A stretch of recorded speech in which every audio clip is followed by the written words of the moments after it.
Morning all of you. ಇವತ್ತಿನ topic ಉಬ್ಬರವಿಳಿತಗಳು, tides. 2015-17 ನಿಮ್ಮ KS ಎಕ್ಸಾಮ್ದಾಗ ಬಂದಂತಹ ಪ್ರಶ್ನೆ, 15 ಮಾರ್ಕ್ಸಿನ ಕ್ವಶನ್ ಇದು. ಉಬ್ಬರವಿಳಿತಗಳ ಪ್ರಕಾರಗಳನ್ನು ವಿವರಣೆ ಕೊಡಿ, 15 ಮಾರ್ಕ್ಸಿನ ಕ್ವಶನ್. ಇನ್ನು ಬೇರೆ ಬೇರೆ CET ಒಳಗ ಆಬ್ಜೆಕ್ಟಿವ್ ಕ್ವಶನ್ಸ್ ಬಂದಿರ್ತಾವೆ. ಉಬ್ಬರವಿಳಿತಗಳ ಬಗ್ಗೆ ಅಧ್ಯಯನ ಮಾಡುವುದಕ್ಕೆ ಟೈಡಾಲಜಿ ಅಂತ ಕರೆದರೆ. ಟೈಡಾಲಜಿ, ಉಬ್ಬರವಿಳಿತಗಳ ಬಗ್ಗೆ ಅಧ್ಯಯನ ಮಾಡುವುದಕ್ಕೆ ಟೈಡಾಲಜಿ.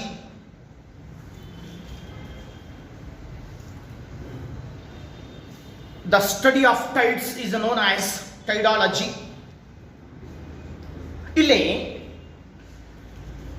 ಉಬ್ಬರವಿಳಿತಗಳು ಅಂದ್ರೆ ಏನು, ಎದಕ್ಕ ಉಬ್ಬರವಿಳಿತಗಳು ಅಂತ ಕರೆದಾರ? ಹೌದಾ? ಸಾಗರ ಸಮುದ್ರಗಳ ನೀರು ಸಮಯಾನುಸಾರವಾಗಿ ಏರುವುದು ಮತ್ತು ಇಳಿಯುವುದಕ್ಕೆ ಉಬ್ಬರವಿಳಿತಗಳು. ಸಾಗರ ಸಮುದ್ರಗಳ ನೀರು ಸಮಯಾನುಸಾರವಾಗಿ ಏರುವುದು ಮತ್ತು ಇಳಿಯುವುದಕ್ಕೆ ಉಬ್ಬರವಿಳಿತಗಳು.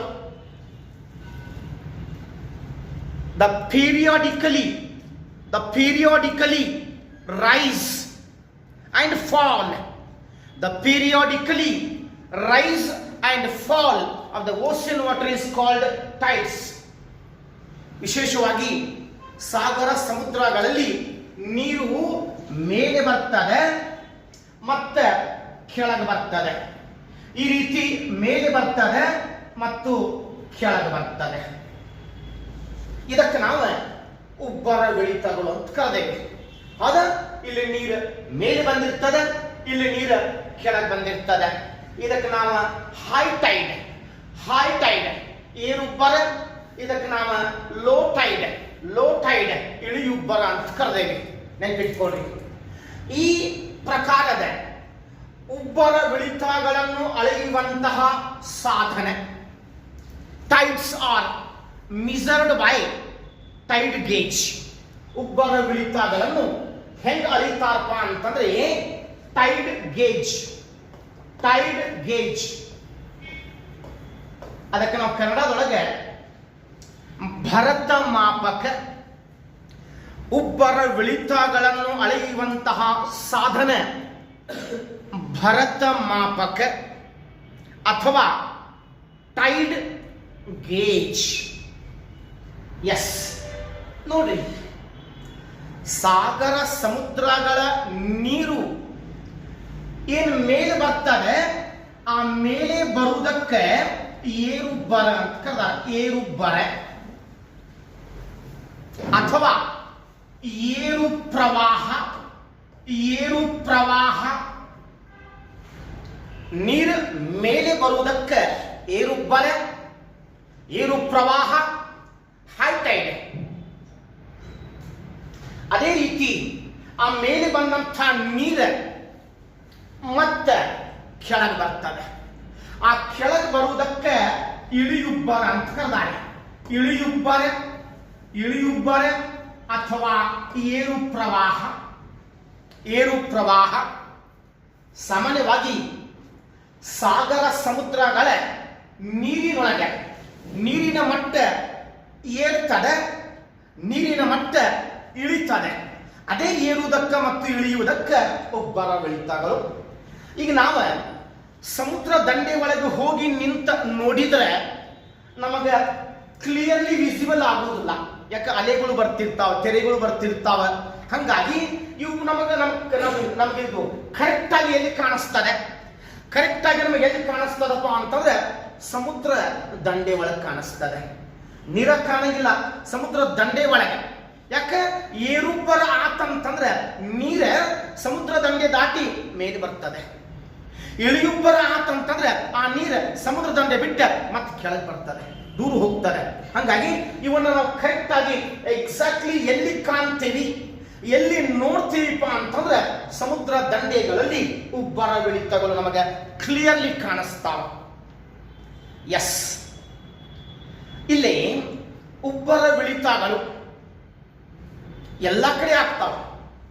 ಜಲರಾಶಿಗಳು, ಎಷ್ಟು ಜಲರಾಶಿಗಳು, ಸಾಗರಗಳು, ಸಮುದ್ರಗಳು, ಸರೋವರಗಳು, ಕೆರೆಗಳು ಏನದಾವಲ್ಲ, ಈವನ್ ನಾವು ಮನೆ ಒಳಗೇನು ಪಾತ್ರೆ ಒಳಗೆ ನೀರಿಟ್ಟಿರ್ತೀವಲ್ಲ ಅದರಾಗೂ ಆಗ್ತಾವ. ಬಟ್ ಅತ್ಯಂತ ಕನಿಷ್ಠ ಪ್ರಮಾಣದಾಗ.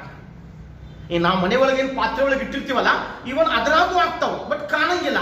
ಅತ್ಯಂತ ಕನಿಷ್ಠ ಪ್ರಮಾಣದೊಳಗೆ ಆಗ್ತಾವ, ಕಾಣಂಗಿಲ್ಲ. ಎಲ್ಲಾ ಕಡೆ ವಾಟರ್ ಬಾಡೀಸ್ ಎಲ್ಲಿದಾವಲ್ಲ ಎಲ್ಲ ಕಡೆ ಉಬ್ಬರವಿಳಿತಗಳು ಆಗ್ತಾವ. ಇದು ನಿಮಗೆ ಗೊತ್ತಿರಲಿ. ಎಸ್, ಉಬ್ಬರವಿಳಿತಗಳಿಗೆ ಮೂಲ ಕಾರಣ, ಉಬ್ಬರವಿಳಿತಗಳು ಯಾಕಾಗ್ತಾವ, ಯಾವ ಕಾರಣಗಳಿಂದ ನೀರಿನೊಳಗೆ ಉಬ್ಬರವಿಳಿತಗಳು ಆಗ್ತಾವೆ? ಮುಖ್ಯವಾಗಿ ಗುರುತ್ವಾಕರ್ಷಣ ಶಕ್ತಿ. ನೀರಿನೊಳಗೆ ಉಬ್ಬರವಿಳಿತಗಳು ಆಗಲು ಮೂಲ ಕಾರಣ ಏನಪ್ಪಾ ಅಂತಂದ್ರೆ ಗುರುತ್ವಾಕರ್ಷಣ ಶಕ್ತಿ. ಗುರುತ್ವಾಕರ್ಷಣ ಶಕ್ತಿ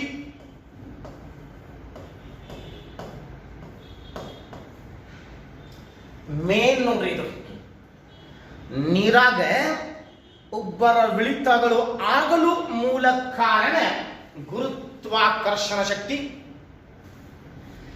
Gravitational force is responsible for tides in the ocean water.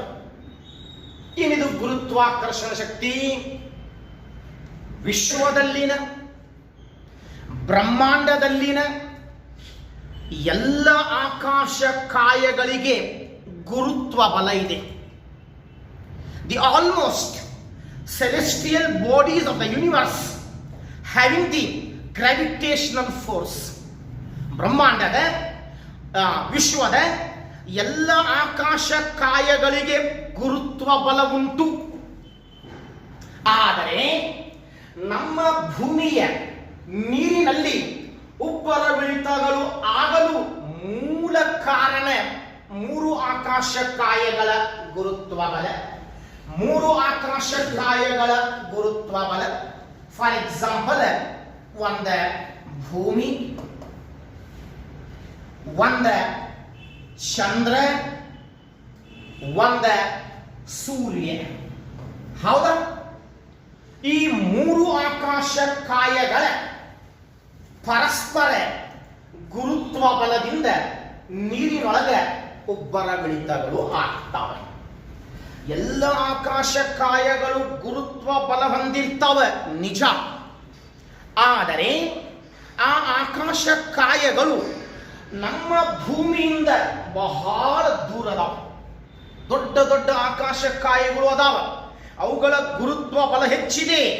ಆದರೆ ಆ ಆಕಾಶ ಕಾಯಗಳು ನಮ್ಮ ಭೂಮಿಯಿಂದ ಬಹಳ ದೂರ ಇರುವುದರಿಂದ ಆ ಆಕಾಶ ಕಾಯಗಳ ಗುರುತ್ವ ಬಲ ಪ್ರಭಾವ ಭೂಮಿ ಮೇಲೆ ಕಡಿಮೆ ಆಗ್ತದೆ. ಆದರೆ ಈ ಚಂದ್ರ, ಸೂರ್ಯ ಮತ್ತು ಭೂಮಿ, ಈ ಮೂರು ಆಕಾಶ ಕಾಯಗಳ ಪರಸ್ಪರ ಗುರುತ್ವ ಬಲದಿಂದ ಉಬ್ಬರವಿಳಿತಗಳು ಆಗ್ತಾವೆ. ಇದು ನಿಮಗೆ ಗೊತ್ತಿರಲಿ. ಕೇಳ್ರಿ, ಇಲ್ಲೇ ಚಂದ್ರ ಭೂಮಿಯಿಂದ ಸರಾಸರಿ ಎಷ್ಟು ದೂರ ಇದೆಯಪ್ಪ ಅಂತಂದ್ರೆ 3,84,000 ಕಿಲೋಮೀಟರ್. 3,84,000 ಕಿಲೋಮೀಟರ್ ಚಂದ್ರ ದೂರ ಇದೆ. ಇನ್ನ ಸೂರ್ಯ ನಮ್ಮ ಭೂಮಿಯಿಂದ 150 ಮಿಲಿಯನ್ ಕಿಲೋಮೀಟರ್ ದೂರ ಇದೆ. 150 ಮಿಲಿಯನ್, 150 ದಶಲಕ್ಷ ಕಿಲೋಮೀಟರ್ ದೂರ ಇದೆ. ನೋಡ್ರಿ, ಇದು 3,84,000, ಇದು 150 ಮಿಲಿಯನ್. ಹಾಗಾದ್ರೆ ಕೇಳ್ರಿ, ಇಲ್ಲಿ ಸೂರ್ಯ ಮತ್ತು ಚಂದ್ರನಿಗೆ ಹೋಲಿಸಿ ನೋಡಿದಾಗ ಗಾತ್ರದೊಳಗೆ, in the form of size, ಇದಕ್ಕೂ ಮತ್ತು ಇದಕ್ಕೂ ಹೋಲಿಸಿ ನೋಡಿದ್ರೆ ಸೂರ್ಯ ಚಂದ್ರನಿಗಿಂತಲೂ 1,000,000 ಪಟ್ಟು ದೊಡ್ಡದೈತಿ. ಕೋಟಿ ಕ್ರೋಡ್ಸ್ ಟುಗೆದರ್ ದೊಡ್ಡದೈತಿ. ಇದರಾಗ 1,000,000 ಚಂದ್ರಗಳು ಕೊಂಡಿರ್ತಾವ. 1,000,000ಗಿಂತಲೂ ಹೆಚ್ಚು ಚಂದ್ರಗಳು ಇದ್ರಾಗ ಕೊಂಡಿರ್ತಾವ. ಅದ ಈ ಚಂದ್ರ ಭೂಮಿಗಿಂತಲೂ 1,000,000 ಪಟ್ಟ ಚಿಕ್ಕದಾಗಿರ್ತದೆ. 1,000,000ಗಿಂತಲೂ ಹೆಚ್ಚು ಪಟ್ಟ ಚಂದ್ರ ಚಿಕ್ಕದಾಗಿರ್ತದೆ. ಇನ್ನ ಗುರುತ್ವ ಬಲ ನೋಡಿದಾಗ ಮ್ಯಾಕ್ಸಿಮಮ್ ಗುರುತ್ವ ಬಲ ಇರುವುದು ಸೂರ್ಯನಿಗೆ. ಅದಕ್ಕಿಂತಲೂ 1,000,000 ಪಟ್ಟು ಕಡಿಮೆ ಗುರುತ್ವ ಬಲ ಇರುವುದು ಚಂದ್ರನಿಗೆ. ಹೌದಾ? ಈ 3 ಆಕಾಶ ಕಾಯಗಳ ಆಕರ್ಷಣ ಬಲದಿಂದ ಉಬ್ಬರವಿಳಿತಗಳು ಆಗ್ತಾವ. ಇದು ಬಹಳ ಸಣ್ಣದೈತಿ. ಗುರುತ್ವ ಬಲದೊಳಗೂ ಬಹಳ ಕಡಿಮೆ ಐತಿ, ಆದ್ರೆ ಬಹಳ ದೊಡ್ಡದೈತಿ. ಗುರುತ್ವ ಬಲದೊಳಗ ಮ್ಯಾಕ್ಸಿಮಮ್ ಐತಿ. ನಿಮ್ಮ ಪೊಲೀಸ್ ಎಕ್ಸಾಮ್ದಾಗ ಕ್ವಶನ್ ಕೇಳ್ಯಾಣ, ಯಾವುದರಿಂದ ನೀರಿನೊಳಗಳು ಆಗ್ತಾವ? ಅದ ಆಪ್ಷನ್ ಕೊಟ್ಟಾನ. ಈಗ ನಾನು ನಿಮಗೆ ಹೇಳಿದೆ, 3 ಆಕಾಶ ಕಾಯಗಳ ಪರಸ್ಪರ ಗುರುತ್ವ ಬಲದಿಂದ ನೀರಿನಲ್ಲಿ ಉಬ್ಬರವಿಳಿತಗಳು ಆಗ್ತಾವ. ಹೌದಾ? ಹಾಗಾದ್ರೆ ನಿಮ್ಮ ಪೊಲೀಸ್ ಎಕ್ಸಾಮ್ದಾಗ ಬಂದಂತ ಪ್ರಶ್ನೆ, ಈ ಯಾವುದರಿಂದ ಉಬ್ಬರವಿಳಿತಗಳು ಆಗ್ತಾವ? ABCD: A ಚಂದ್ರ, B ಭೂಮಿ, C ಸೂರ್ಯ, D ಯಾವುದು ಅಲ್ಲ. ನೋಡಿ ಕ್ವಶನ್ ಹೆಂಗೆ ಕೇಳೋಣ. ಇವುಗಳಲ್ಲಿ ಯಾವುದರಿಂದ ಸಾಗರ ಸಮುದ್ರಗಳಲ್ಲಿ ಉಬ್ಬರವಿಳಿತಗಳು ಆಗ್ತಾವ? ನಾನು ನಿಮಗೆ ಹೇಳಿದ್ದು 3 ಆಕಾಶ ಕಾಯಗಳ ಪರಸ್ಪರ ಗುರುತ್ವ ಬಲದಿಂದ ಉಬ್ಬರವಿಳಿತಗಳು ಆಗ್ತಾವ. ಹಂಗಾದ್ರೆ ಇಲ್ಲಿ ಈ 3 ಆಕಾಶ ಕಾಯಗಳನ್ನು ಹೋಲಿಸಿ ನೋಡಿದಾಗ ಭೂಮಿಯ ಮೇಲಿನ ನೀರಿನೊಳಗೆ ಯಾವ ಆಕಾಶ ಕಾಯದಿಂದ ಉಬ್ಬರವಿಳಿತಗಳು ಆಗ್ತಾವಪ್ಪ ಅಂತಂದ್ರೆ ಅದು ಚಂದ್ರನಿಂದ ಆಗ್ತದೆ. ಮೂನ್ ಚಂದ್ರ. ಯಾಕಂತಂದ್ರೆ ಗಾತ್ರದೊಳಗೆ ಬಹಳ ವ್ಯತ್ಯಾಸ ಐತಿ, ಆಕರ್ಷಣ ಬಲಗಳಲ್ಲಿ ಬಹಳ ವ್ಯತ್ಯಾಸ ಐತಿ, ಅಂತರದೊಳಗೂ ಬಹಳ ವ್ಯತ್ಯಾಸ ಐತಿ. ಹಂಗಾಗಿ ಸೂರ್ಯ ಭೂಮಿಯಿಂದ ಬಹಳ ದೂರ ಇದೆ, ಆದರೆ ಚಂದ್ರ ಭೂಮಿಗೆ ಸಮೀಪ ಇದೆ. ಚಂದ್ರ ಗಾತ್ರದೊಳಗೆ ಸಣ್ಣದಾದರೂ ಆ ಚಂದ್ರ ಭೂಮಿಗೆ ಬಹಳ ಸಮೀಪ ಇದೆ. ಹಾಗಾಗಿ ಚಂದ್ರನ ಆಕರ್ಷಣ ಬಲದಿಂದ ನೀರಿನೊಳಗೆ ಉಬ್ಬರವಿಳಿತಗಳು ಆಗ್ತಾವೆ. ನಿಮಗೆ ಗೊತ್ತಿರಲಿ. ಹಂಗಾದ್ರೆ ಸೂರ್ಯನಿಂದ ಆಗುವುದಿಲ್ಲ, ಆಗ್ತದೆ. ಸೂರ್ಯನಿಂದಲೂ ಆಗ್ತದೆ. ಯಾವಾಗ ಆಗ್ತದೆ? ಗ್ರಹಣಗಳು ಆದಾಗ. ಸೂರ್ಯ ಗ್ರಹಣ, ಚಂದ್ರ ಗ್ರಹಣ, ಸೋಲಾರ್ ಎಕ್ಲಿಪ್ಸ್, ಲೂನಾರ್ ಎಕ್ಲಿಪ್ಸ್ ಯಾವಾಗ ಆಗ್ತಾವ? ಆವಾಗ ಇದರದ ಪ್ರಭಾವ ನಮ್ಮ ಭೂಮಿ ಮೇಲೆ ಆಗ್ತದೆ. ಆವಾಗ ಇದರಿಂದ ಆಗ್ತಾವೆ. ಬಟ್ ಒಟ್ಟಾರೆ ಹೇಳಬೇಕು ಅಂತಂದ್ರೆ 3 ಆಕಾಶ ಕಾಯಗಳ ಗುರುತ್ವ ಬಲದಿಂದ ಉಬ್ಬರವಿಳಿತಗಳು ಆಗ್ತಾವೆ. ಇನ್ನು ಉಬ್ಬರವಿಳಿತಗಳು ಹೆಂಗ ಆಗ್ತಾವೆ? ಚಂದ್ರನ ಆಕರ್ಷಣ ಬಲ. ಅಂದ್ರೆ ನಿಮ್ಮ ಒಂದು ಎಕ್ಸಾಮ್ದಾಗ ಕೇಳಿದಂತಹ ಪ್ರಶ್ನೆ, ನಾನು ನಿಮಗೆ ಅದಕ್ಕೆ ಉತ್ತರ ಇಲ್ಲಿ ಕೊಟ್ಟೇನೆ. ಎಸ್, ಕೇಳ್ರಿ. ಇಲ್ಲಿ ನಮ್ಮ ಭೂಮಿಗೆ ಕ್ಲಿಯರ್ ಆದ ಕಾನ್ಸೆಪ್ಟ್ ಇದು. ನಮ್ಮ ಭೂಮಿಗೆ 2 ಪ್ರಕಾರದ ಶಕ್ತಿಗಳು ಅದಾವ. ನಮ್ಮ ಭೂಮಿಗೆ 2 ಪ್ರಕಾರದ ಶಕ್ತಿಗಳು ಕಂಡು ಬರ್ತಾವ. ಆ ಶಕ್ತಿಗಳು ಯಾವ್ಯಾವಪ್ಪ ಅಂತಂದ್ರೆ, ಒಂದೇ ಬಾಹ್ಯ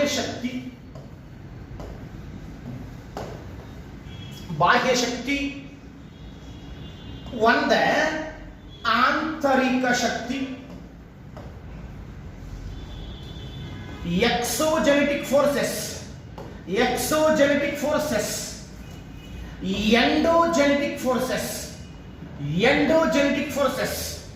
ಒಂದೇ ಬಾಹ್ಯ ಶಕ್ತಿ, ಒಂದೇ ಆಂತರಿಕ ಶಕ್ತಿ. ನಮ್ಮ ಭೂಮಿಗೆ 2 ಶಕ್ತಿಗಳು ಅದಾವ. ಹಾಗಾದ್ರೆ ನೋಡಿ, ಇದು ನಮ್ಮ ಭೂಮಿ.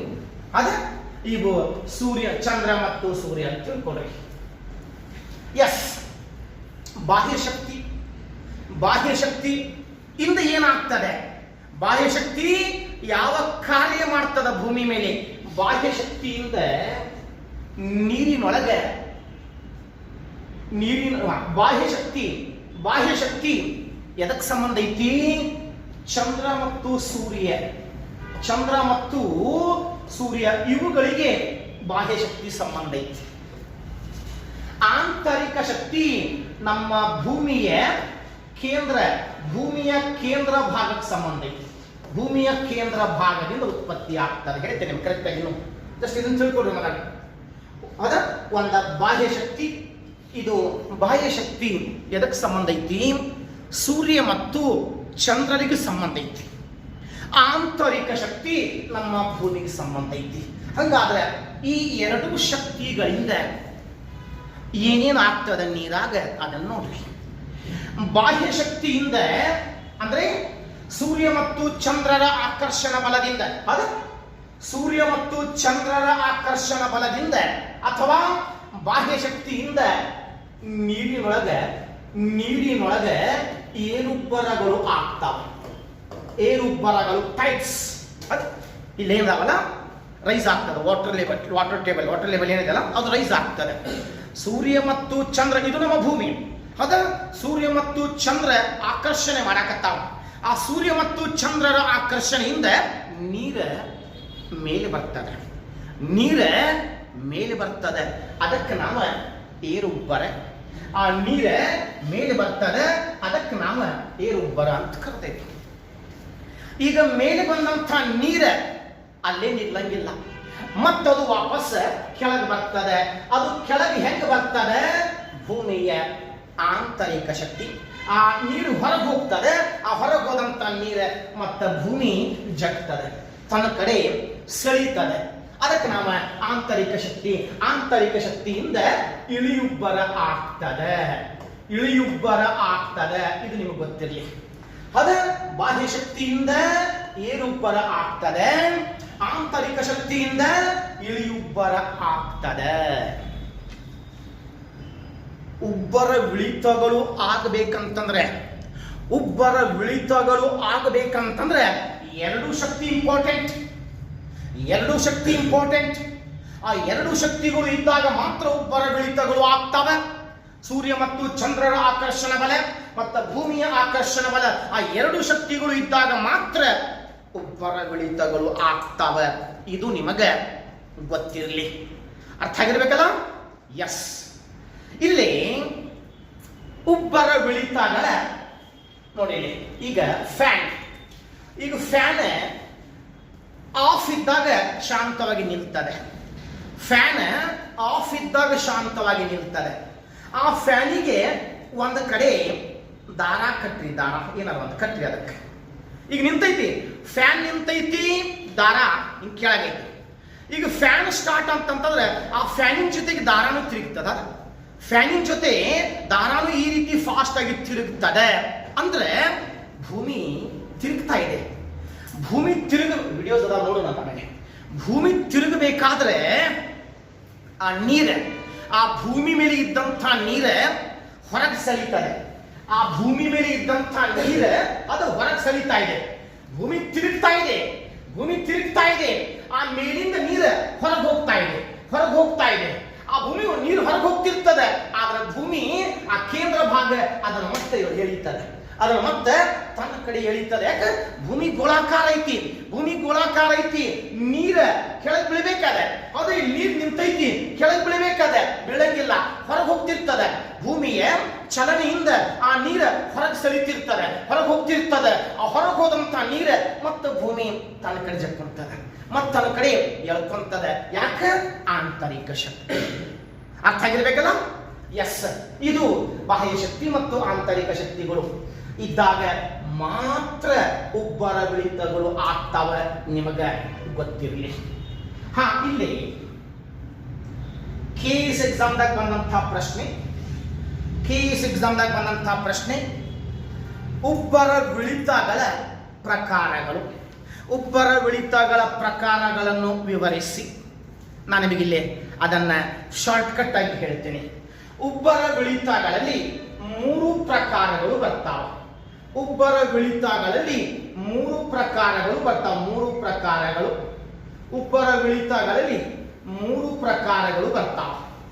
ಆ 3 ಪ್ರಕಾರಗಳು ಯಾವ್ಯಾವ ಅನ್ನೋದು ಸ್ವಲ್ಪ ನಾವಿಲ್ಲಿ ಡಿಸ್ಕಷನ್ ಮಾಡೋಣ. ಉಬ್ಬರವಿಳಿತಗಳ ಪ್ರಕಾರಗಳು. ಎಸ್, ಒಂದೇ ದೈನಿಕ ಉಬ್ಬರವಿಳಿತಗಳು. ದೈನಿಕ ಉಬ್ಬರವಿಳಿತಗಳು. ದೈನಿಕ ಉಬ್ಬರವಿಳಿತಗಳು. ಎರಡನೇದು ಅರೆ ದೈನಿಕ ಉಬ್ಬರವಿಳಿತಗಳು. ಅರೆ ದೈನಿಕ ಉಬ್ಬರವಿಳಿತಗಳು. ಮೂರನೇದು ಮಿಶ್ರ ಉಬ್ಬರವಿಳಿತಗಳು. ಮಿಶ್ರ ಉಬ್ಬರವಿಳಿತಗಳು. ಒಂದೇ ಡ್ಯೂರ್ನಲ್ ಟೈಪ್ಸ್. Diurnal types. ಎರಡನೇದು semi diurnal types. Diurnal types. ಮೂರನೇದು ಮಿಕ್ಸ್ಡ್ ಟೈಪ್ಸ್. ಡ್ಯೂರ್ನಲ್ ಟೈಪ್ಸ್ ದೈನಿಕ ಉಬ್ಬರವಿಳಿತಗಳು. ಸೆಮಿ ಡ್ಯೂರ್ನಲ್ ಟೈಪ್ಸ್ ಅರೆ ದೈನಿಕ ಉಬ್ಬರವಿಳಿತಗಳು. ಮಿಕ್ಸ್ಡ್ ಟೈಪ್ಸ್ ಮಿಶ್ರ ಉಬ್ಬರವಿಳಿತಗಳು. ಎಸ್, ಕೇಳಿ. ವಿಶೇಷವಾಗಿ ಕೆಲವೊಂದು ಸಾಗರಗಳಲ್ಲಿ, ಕೆಲವೊಂದು ಜಲರಾಶಿಗಳಲ್ಲಿ ಒಂದ ದಿನಕ್ಕೆ ಒಂದು ಏರುಬ್ಬರ ಆಗ್ತದೆ, ಒಂದು ಇಳಿಯುಬ್ಬರ ಆಗ್ತದೆ. ಒಂದ ಏರುಬ್ಬರ, ಒಂದ ಇಳಿಯುಬ್ಬರ. ಅಂದ್ರೆ ಒಂದು ದಿನಕ್ಕೆ 24 ಗಂಟೆಗಳಲ್ಲಿ ಕೇವಲ ಒಂದ ಏರುಬ್ಬರ, ಒಂದ ಇಳಿಯುಬ್ಬರ. ಅದಕ್ಕೆ ನಾವು ದೈನಿಕ ಉಬ್ಬರವಿಳಿತಗಳು. ಡ್ಯೂರ್ನಲ್ ದೈನಿಕ ಒಂದ ಆಗ್ತದೆ. ಹಂಗಾದ್ರೆ ಎಲ್ಲಿ ಆಗ್ತದೆ? ಮೆಕ್ಸಿಕೋ ಖಾಡಿ ಒಳಗ ಆಗ್ತದೆ. ಮೆಕ್ಸಿಕೋ ಖಾಡಿ ಒಳಗೆ ಕೆಲವೊಂದು ಕಡೆ ಒಂದ ಆಗ್ತದೆ. ಅದಕ್ಕೆ ನಾವು ದೈನಿಕ ಉಬ್ಬರವಿಳಿತಗಳು. ಇನ್ನ ಅರೆ ದೈನಿಕ ಉಬ್ಬರವಿಳಿತಗಳು. ಎಸ್, ಕೇಳಿ. ಪ್ರಪಂಚದ ಬಹುತೇಕ ಸಾಗರಗಳಲ್ಲಿ ಮ್ಯಾಕ್ಸಿಮಮ್ ಜಲರಾಶಿಗಳಲ್ಲಿ ಇದಾಗ್ತದೆ. ಹೆಚ್ಚಾಗಿ ಸಾಗರ ಸಮುದ್ರಗಳಲ್ಲಿ ಇವು ಆಗ್ತಾವ. ಫಾರ್ ಎಕ್ಸಾಂಪಲ್, ಪ್ರಪಂಚದ ಬಹುತೇಕ ಸಾಗರಗಳಲ್ಲಿ ಒಂದು ದಿನಕ್ಕೆ 2 ಏರುಬ್ಬರಗಳು, 2 ಇಳಿಯುಬ್ಬರಗಳು ಆಗ್ತಾವ. ಪ್ರಪಂಚದ ಬಹುತೇಕ ಸಾಗರಗಳಲ್ಲಿ 2 ಏರುಬ್ಬರಗಳು, 2 ಇಳಿಯುಬ್ಬರಗಳು. ಅದ ನೀರು ಮೇಲೆ ಬಂತ, ಕೆಳಗೆ ಬಂತ, ಮೇಲೆ ಬಂತ, ಕೆಳಗೆ ಬಂತ. ಅದ ಒಂದು ಏರುಬ್ಬರ, ಮತ್ತೊಂದು ಏರುಬ್ಬರ, 2 ಏರುಬ್ಬರ. ಒಂದು ಇಳಿಯುಬ್ಬರ, ಮತ್ತೊಂದು ಇಳಿಯುಬ್ಬರ. ಅದ ಪ್ರಪಂಚದ ಬಹುತೇಕ ಸಾಗರಗಳಲ್ಲಿ ನಮ್ಮ ಬಂಗಾಳ ಕೊಲ್ಲಿ ಇರಬಹುದು, ಅರಬ್ಬಿ ಸಮುದ್ರ ಇರಬಹುದು, ಹಿಂದೂ ಮಹಾಸಾಗರ ಇರಬಹುದು, ಪೆಸಿಫಿಕ್ ಸಾಗರ ಇರಬಹುದು, ಅಟ್ಲಾಂಟಿಕ್ ಸಾಗರ ಇರಬಹುದು.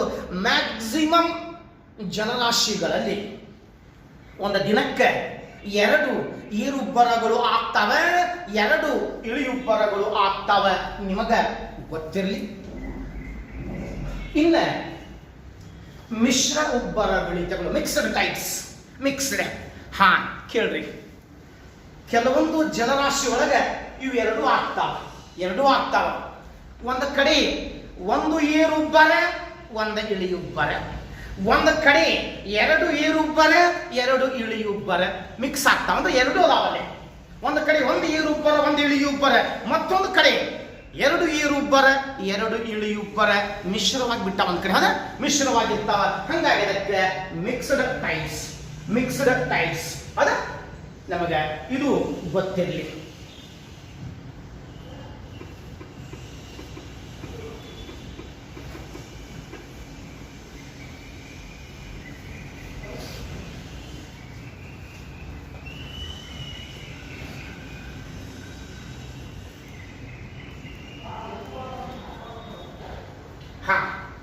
ಡ್ಯೂರ್ನಲ್ tide, semi diurnal tide and mixed diurnal tide ಅಂತ ನೋಡಿ ಇಲ್ಲಿ. Diurnal tide one high tide and one low tide per day, common in places like Gulf of Mexico. ಕೆಲವೊಂದು ಕಡೆ ಆಗ್ತಾವೆ, ಎಲ್ಲ ಕಡೆ ಆಗೋದಿಲ್ಲ. ಒಂದು ದಿನಕ್ಕೆ ಒಂದ ಏರುಬ್ಬರ ಒಂದ ಇಳಿಯುಬ್ಬರ ಆಗ್ತದೆ. ಹೌದಾ? Semi diurnal tide, two high tides and two low tides are roughly equal height each day, the most common in pattern along the many coast. Many ಅಂದ್ರೆ ಎಲ್ಲ ಕಡೆ ಸಾಮಾನ್ಯವಾಗಿ ಪ್ರಪಂಚದ ಬಹುತೇಕ ಸಾಗರಗಳಲ್ಲಿ ಒಂದು ದಿನಕ್ಕೆ 2 ಏರುಬ್ಬರಗಳು ಆಗ್ತಾವೆ, 2 ಇಳಿಯುಬ್ಬರಗಳು ಆಗ್ತಾವೆ. ಸೆಮಿ ಡ್ಯೂರ್ನಲ್ ಟೈಡ್ಸ್ ಅಂತ ಕರೆದ. ಎಸ್, ಇನ್ನ ಮಿಕ್ಸ್ಡ್ ಸೆಮಿ ಡ್ಯೂರ್ನಲ್ ಇಲ್ಲಿ 2 ಏರುಬ್ಬರಗಳು ಆಗ್ತಾವೆ, 2 ಇಳಿಯುಬ್ಬರಗಳು ಆಗ್ತಾವೆ. ಅದರ ಹೈಟ್ ವೇರಿಯೇಷನ್ ಆಗ್ತದೆ. ಏರುಬ್ಬರದ ಪ್ರಮಾಣ ವ್ಯತ್ಯಾಸವಾಗ್ತದೆ, ಇಳಿಯುಬ್ಬರದ ಪ್ರಮಾಣ ವ್ಯತ್ಯಾಸವಾಗ್ತದೆ. ಒಂದು ಕಡೆ 1 ಏರುಬ್ಬರ 1 ಇಳಿಯುಬ್ಬರ, ಮತ್ತೊಂದು ಕಡೆ 2 ಏರುಬ್ಬರ 2 ಇಳಿಯುಬ್ಬರಗಳು ಕಂಡು ಬರ್ತಾವೆ. ಅದಕ್ಕೆ ನಾವು ಮಿಶ್ರ ಉಬ್ಬರ ಇಳಿತಗಳು ಎಲ್ಲಿ ಕಂಡು ಬರ್ತಾವ? ಪೆಸಿಫಿಕ್ ಕರಾವಳಿ, ಪೆಸಿಫಿಕ್ ಕೋಸ್ಟ್ ಅಂದ್ರೆ ಎಲ್ಲ ಬರ್ತಾ ಇದ್ದಾರೆ. ಜಪಾನ್ ಕರಾವಳಿ, ಫಿಲಿಪೈನ್ಸ್ ಕರಾವಳಿ, ಜಪಾನ್ ಕರಾವಳಿ, ಫಿಲಿಪೈನ್ಸ್ ಕರಾವಳಿ, ಶಾಂತ ಮಹಾಸಾಗರದ ಕರಾವಳಿ ಒಳಗೆ ಇವು ಆಗ್ತಾವ. ನಿಮಗೆ ಗೊತ್ತಿರಲಿ. ಓಕೆ, ರೈಟ್, ಎಸ್, ಅರ್ಥ ಆಗಿರ್ಬೇಕಲ್ಲ. ನಾನು ನಿಮಗೆ ಶಾರ್ಟ್ಕಟ್ ಆಗಿ ಕೊಟ್ಟೇನೆ. 15 ಮಾರ್ಚಿಗೆ KS ಎಕ್ಸಾಮ್ದಾಗ ಡೈಗ್ರಾಮ್ ಥ್ರೂ ಇದನ್ನು ಬರೀಬೇಕಾಗ್ತದೆ. HSTR ಮತ್ತು GPSTR 3 ಮಾರ್ಕ್ಸಿಗೆ 5 ಮಾರ್ಕ್ಸಿಗೆ ಬರೀಬೇಕಾಗ್ತದೆ. ಅದು ದೈನಿಕ ಉಬ್ಬರವಿಳಿತಗಳ ಬಗ್ಗೆ, ಅರೆ ದೈನಿಕ ಉಬ್ಬರವಿಳಿತಗಳ ಬಗ್ಗೆ, ಮಿಶ್ರ ಉಬ್ಬರವಿಳಿತಗಳ ಬಗ್ಗೆ ಬರೀಬೇಕಾಗ್ತದೆ. ಬರೆಯುವುದು ಅಷ್ಟೇ ಅಲ್ಲ, ಆಬ್ಜೆಕ್ಟಿವ್ ನಿಮ್ಮ MCQ ಕ್ವಶನ್ಸ್ ಬರ್ತಾವಲ್ಲ, ಅಲ್ಲೇನು ಇದ್ರಾಗ ಕ್ವಶನ್ಸ್ ಕೇಳಿದ್ದಾನೆ, ಯಾವ್ಯಾವ ರೀತಿ ಕೇಳಿದ್ದಾನೆ ಅವನ್ನೆಲ್ಲ ಒಂದೊಂದ ಡಿಸ್ಕಷನ್ ಮಾಡ್ಕೊಂತ ಹೋಗೋಣ.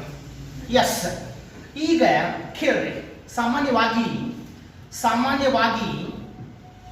ಸಾಗರ ಸಮುದ್ರಗಳಲ್ಲಿ ಒಂದು ದಿನಕ್ಕೆ ಎಕ್ಸಾಕ್ಟ್ಲಿ ಒಂದು ದಿನ ಅಲ್ಲ, ಒಂದು ದಿನಕ್ಕಿಂತಲೂ ಹೆಚ್ಚಿದೆ. ಸಾಮಾನ್ಯವಾಗಿ ಸಾಗರ ಸಮುದ್ರಗಳಲ್ಲಿ 24 ಗಂಟೆ 52 ನಿಮಿಷಗಳು ಸಾಮಾನ್ಯವಾಗಿ ಒಂದು ದಿನಕ್ಕೆ, ಅಥವಾ 24 ಗಂಟೆ 52 ನಿಮಿಷಗಳಲ್ಲಿ ಏನಾಗ್ತವೆ? 2 ಏರುಬ್ಬರಗಳು ಆಗ್ತವೆ. ಆ ನಂತರ 2 ಇಳಿಯುಬ್ಬರಗಳು ಆಗ್ತವೆ. 2 ಏರುಬ್ಬರಗಳು ಆಗ್ತವೆ, 2 ಇಳಿಯುಬ್ಬರಗಳು ಆಗ್ತವೆ. ಎಕ್ಸಾಕ್ಟ್ಲಿ ಒಂದಿನ ಅಲ್ಲ, ಎಕ್ಸಾಕ್ಟ್ಲಿ ಟೈಮ್ ಅಲ್ಲ, ಟೈಮ್ ಚೇಂಜ್ ಆಗ್ತದೆ ಹೇಳ್ತಿರ್ಬೇಕು. ಅದೇ 24 ಗಂಟೆ 52 ನಿಮಿಷಗಳಲ್ಲಿ 2 ಏರುಬ್ಬರಗಳು 2 ಇಳಿಯುಬ್ಬರಗಳು ಅಂದ್ರೆ 4 ಉಬ್ಬರವಿಳಿತಗಳು ಆಗ್ತವೆ. ಪ್ರಪಂಚದ ಬಹುತೇಕ ಸಾಗರಗಳಲ್ಲಿ ಎಲ್ಲ ಕಡೆ ಹೆಚ್ಚಾಗಿ 90% ಹೆಚ್ಚಾಗಿ ಈ ಪ್ರಕಾರದ ಉಬ್ಬರವಿಳಿತಗಳು ಆಗ್ತವೆ. ಒಂದು ಸೂರ್ಯೋದಯದಿಂದ ಮತ್ತೊಂದು ಸೂರ್ಯೋದಯ 24 ತಾಸು. ಹೌದಾ? ಒಂದು ಸೂರ್ಯೋದಯದಿಂದ ಮತ್ತೊಂದು ಸೂರ್ಯೋದಯ 24 ತಾಸು. ಆದರೆ ಸೂರ್ಯನ ಆಕರ್ಷಣ ಬಲದಿಂದ ಉಬ್ಬರವಿಳಿತಗಳು ಆಗಂಗಿಲ್ಲ. ಸೂರ್ಯನ ಗುರುತ್ವ ಬಲದಿಂದ ಉಬ್ಬರವಿಳಿತಗಳು ರೆಗ್ಯುಲರ್ಲಿ ಆಗಂಗಿಲ್ಲ. ಆಗ್ತಾವೆ ಯಾವಾಗ? ಗ್ರಹಣಗಳು ಇದ್ದಾಗ, ಯಾವಾಗ? ಅಮಾವಾಸ್ಯೆ ಮತ್ತು ಹುಣ್ಣಿಮೆ ಇದ್ದಾಗ, ಗ್ರಹಣಗಳು ಇದ್ದಾಗ, ಅಮಾವಾಸ್ಯೆ ಮತ್ತು ಹುಣ್ಣಿಮೆ ಇದ್ದಾಗ ಆಗ್ತಾವೆ. ಇಲ್ಲಿ ಕೇಳ್ರಿ, 52 ನಿಮಿಷ ಹೆಚ್ಚು ಬಂತಿಲ್ಲ. 52 ನಿಮಿಷ ಹೆಚ್ಚು ಬಂತ. ಯಾಕಂತಂದ್ರೆ ಒಂದು ಚಂದ್ರೋದಯ ಮತ್ತೊಂದು ಚಂದ್ರೋದಯಕ್ಕೆ 24 ಗಂಟೆ 52 ನಿಮಿಷ ವ್ಯತ್ಯಾಸ ಆಗ್ತದೆ. ಫಾರ್ ಎಕ್ಸಾಂಪಲ್ ಇವತ್ತು ಚಂದ್ರ ಸಾಯಂಕಾಲ 5 ಗಂಟೆಗೆ ಚಂದ್ರೋದಯ ಆಯ್ತು. ಇವತ್ತು ಸಾಯಂಕಾಲ ಈವ್ನಿಂಗ್ 5 PM. ಇವತ್ತು ಯಾವಾಗಪ್ಪ? ಥರ್ಸ್ಡೇ. ಹೌದಾ? ಇವತ್ತು ಥರ್ಸ್ಡೇ. ಇವತ್ತಿನ ದಿನ ತಗೊಂತೀನಿ ನಾನು. ಇವತ್ತು ಥರ್ಸ್ಡೇ ಸಾಯಂಕಾಲ 5 ಗಂಟೆಗೆ ಚಂದ್ರೋದಯ ಆತ. ಸೂರ್ಯೋದಯ ದಿನ ಮುಂಜಾನೆ 6 ಗಂಟೆಗೆ ಬರ್ತದೆ, 6:30ಗೆ ಬರ್ತದೆ, ಇಲ್ಲ 7ಕ್ಕೆ ಬರ್ತದೆ. ಬೇಸಿಗೆ ಕಾಲ ಚಳಿಗಾಲ ಚೇಂಜ್ ಆಗ್ತದೆ. ಆದ್ರೆ ಚಂದ್ರೋದಯ ಫಿಕ್ಸ್ ಇಲ್ಲ. ಯಾಕೆ? ಟೈಮ್ ವೇರಿಯೇಷನ್ ಐತಿ, 52 ನಿಮಿಷ ವೇರಿಯೇಷನ್ ಐತಿ. ಅದು 24 ತಾಸು ಆಗಿದ್ರೆ ಫಿಕ್ಸ್. ಶನಿವಾರ ಓಕೆ 6 ಗಂಟೆ ಮುಂಜಾನೆ, ರವಿವಾರ 6 ಗಂಟೆ ಮುಂಜಾನೆ, ಸೋಮವಾರ 6 ಗಂಟೆ ಮುಂಜಾನೆ ಅಂತಿದ್ದೀವಿ. ಆದ್ರೆ ಇಲ್ಲ. ಯಾಕೆ? 52 ನಿಮಿಷ ಲೇಟ್ ಐತಿ. ಈಗ ಇವತ್ತ ಗುರುವಾರ ಚಂದ್ರೋದಯ ಆತಪ್ಪ ಅಂತಂದ್ರೆ ಏರು ಬರ ಆಗ್ತದೆ ನೀರಾಗ. ಈಗ ಇವತ್ತು ಚಂದ್ರೋದಯ ಆತ. ಇನ್ನ ನಾಳೆ ಚಂದ್ರೋದಯ ಫ್ರೈಡೇ ನಾಳೆ ಚಂದ್ರೋದಯ ಅದ ಈವ್ನಿಂಗ್ ಅದೇ ಈವ್ನಿಂಗ್ 5 ಗಂಟೆ 52 ನಿಮಿಷ. ನಾಳೆ ಚಂದ್ರೋದಯ 5 ಗಂಟೆ 52 ನಿಮಿಷಕ್ಕೆ ಬರ್ತದೆ. ಇವತ್ತ 5 ಗಂಟೆಗೆ ಏರುಬ್ಬರ ಆದ್ರೆ ಗುರುವಾರ 5 ಗಂಟೆಗೆ ಏರುಬ್ಬರ ಆದ್ರೆ ನಾಳೆ ಅದ ಪ್ಲೇಸ್ದೊಳಗೆ ಏರುಬ್ಬರ ಆಗ್ಲಿಕ್ಕೆ ಟೈಮ್ 5 ಗಂಟೆ 52 ನಿಮಿಷ ಬೇಕು. ಹೌದಾ? ದಿನಾಲು ಸೂರ್ಯ 52 ನಿಮಿಷ ತಡವ ಚಂದ್ರ ದಿನಾಲು 52 ನಿಮಿಷ ಲೇಟಾಗಿ ಬರ್ತಾನೆ. ದಿನಾಲು 52 ನಿಮಿಷ ಲೇಟಾಗಿ ಚಂದ್ರೋದಯ ಆಗ್ತದೆ. ಹಂಗಾಗಿ ದಿನಾಲು 52 ನಿಮಿಷ ಲೇಟಾಗಿ ಉಬ್ಬರವಿಳಿತಗಳು ಆಗ್ತಾವ. ಅದ ಯಾಕೆ? ಉಬ್ಬರವಿಳಿತಗಳು ಆಗುವುದು ಚಂದ್ರನಿಂದ. ಒಂದು ಚಂದ್ರೋದಯಕ್ಕೆ ಮತ್ತೊಂದು ಚಂದ್ರೋದಯಕ್ಕೆ ಎಷ್ಟು ವ್ಯತ್ಯಾಸ ಕಂಡು ಬರ್ತದ? 52 ನಿಮಿಷ. ಹಂಗಾಗಿ ದಿನ ಈಗ ನೆಕ್ಸ್ಟ್ ನೋಡಿ, ಮತ್ತೆ ಸಾಟರ್ಡೆ ಶನಿವಾರ ಯಾವಾಗ ಬರ್ತಾನೆ? ಇದಕ್ಕೆ ಮತ್ತೆ 52 ನಿಮಿಷ ಕೂಡಿಸ್ರಿ. ಹೌದಾ? 4, 10 ಕೈಲ ಬಂತು 1. ಈಗ ನಾಳೆ ಅಂದ್ರೆ ಸಾಟರ್ಡೆ 6 ಗಂಟೆ 4 ನಿಮಿಷಕ್ಕೆ ಉಬ್ಬರವಿಳಿತ ಆಗ್ತದೆ ಹಿಂದೂ ಮಹಾಸಾಗರದಾಗ. ಈಗ ಮತ್ತೆ ಸಂಡೇ ಮತ್ತಿದ್ರಾಗ 52 ನಿಮಿಷ ಕೂಡಿಸ್ರಿ, 6 ಗಂಟೆ 56 ನಿಮಿಷಕ್ಕೆ ಆಗ್ತದೆ, ಚೇಂಜ್ ಆಗ್ತದೆ. ಹಂಗಾಗಿ ಫಿಕ್ಸ್, ಇದಕ್ಕೆ ನಾವು ಫಿಕ್ಸ್ಡ್ ಡೇಟ್ ಬರಂಗಿಲ್ಲ. ಯಾಕೆ? ಚೇಂಜ್ ಆಗ್ತದೆ. 52 ನಿಮಿಷ ತಡವಾಗ್ತದೆ. ಫಾರ್ ಎಕ್ಸಾಂಪಲ್ ಇವತ್ತೇ ಮಧ್ಯಾಹ್ನ 1 ಏರುಬ್ಬರ ಆದ್ರೆ ಇವತ್ತು 2 ಅದಾವ. 2 ಏರುಬ್ಬರಗಳು ಅದಾವ, 2 ಇಳಿಯುಬ್ಬರಗಳು ಅದಾವ. ಇವತ್ತೇ ಫಾರ್ ಎಕ್ಸಾಂಪಲ್ ಮಧ್ಯಾಹ್ನ 1 ಏರುಬ್ಬರ ಆದ್ರೆ ಮಧ್ಯರಾತ್ರಿ ಮತ್ತೊಂದು ಏರುಬ್ಬರ ಆಗ್ತದೆ. ಇವತ್ತು ಮುಂಜಾನೆ 7 ಗಂಟೆಗೆ ಇಳಿಯುಬ್ಬರ ಆದ್ರೆ ಸಾಯಂಕಾಲ 7 ಗಂಟೆಗೆ ಮತ್ತೊಂದು ಇಳಿಯುಬ್ಬರ ಆಗ್ತದೆ. ಸಾಯಂಕಾಲ 7 ಗಂಟೆಗೆ ಮತ್ತೊಂದು ಇಳಿಯುಬ್ಬರ ಆಗ್ತದೆ. ನಿಮಗೆ ಗೊತ್ತಿರಲಿ. ಈಗ ನಾನು ನಿಮಗೆ ಟೈಮ್ ತೋರಿಸ್ತೇನೆ.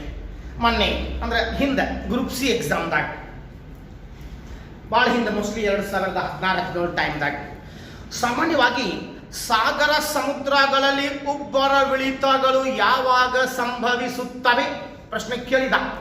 ಏನು ಆಪ್ಷನ್ ಕೊಟ್ಟಿದ್ದ? 1 ಪೂರ್ವಾಹನೆ ಅಂದ್ರೆ ಮುಂಜಾನೆ 7 ಗಂಟೆ ಪೂರ್ವಾಹನೆ, 1 ಅಪರಾಹನೆ ಮಧ್ಯಾಹ್ನ ನೂನ್ ಆಫ್ಟರ್ನೂನ್ ಅದ ಮಧ್ಯಾಹ್ನ 12 ಗಂಟೆ ತಿಳ್ಕೊಡಿ ಎಕ್ಸಾಂಪಲ್ ಹಂಗೆ ಜಸ್ಟ್.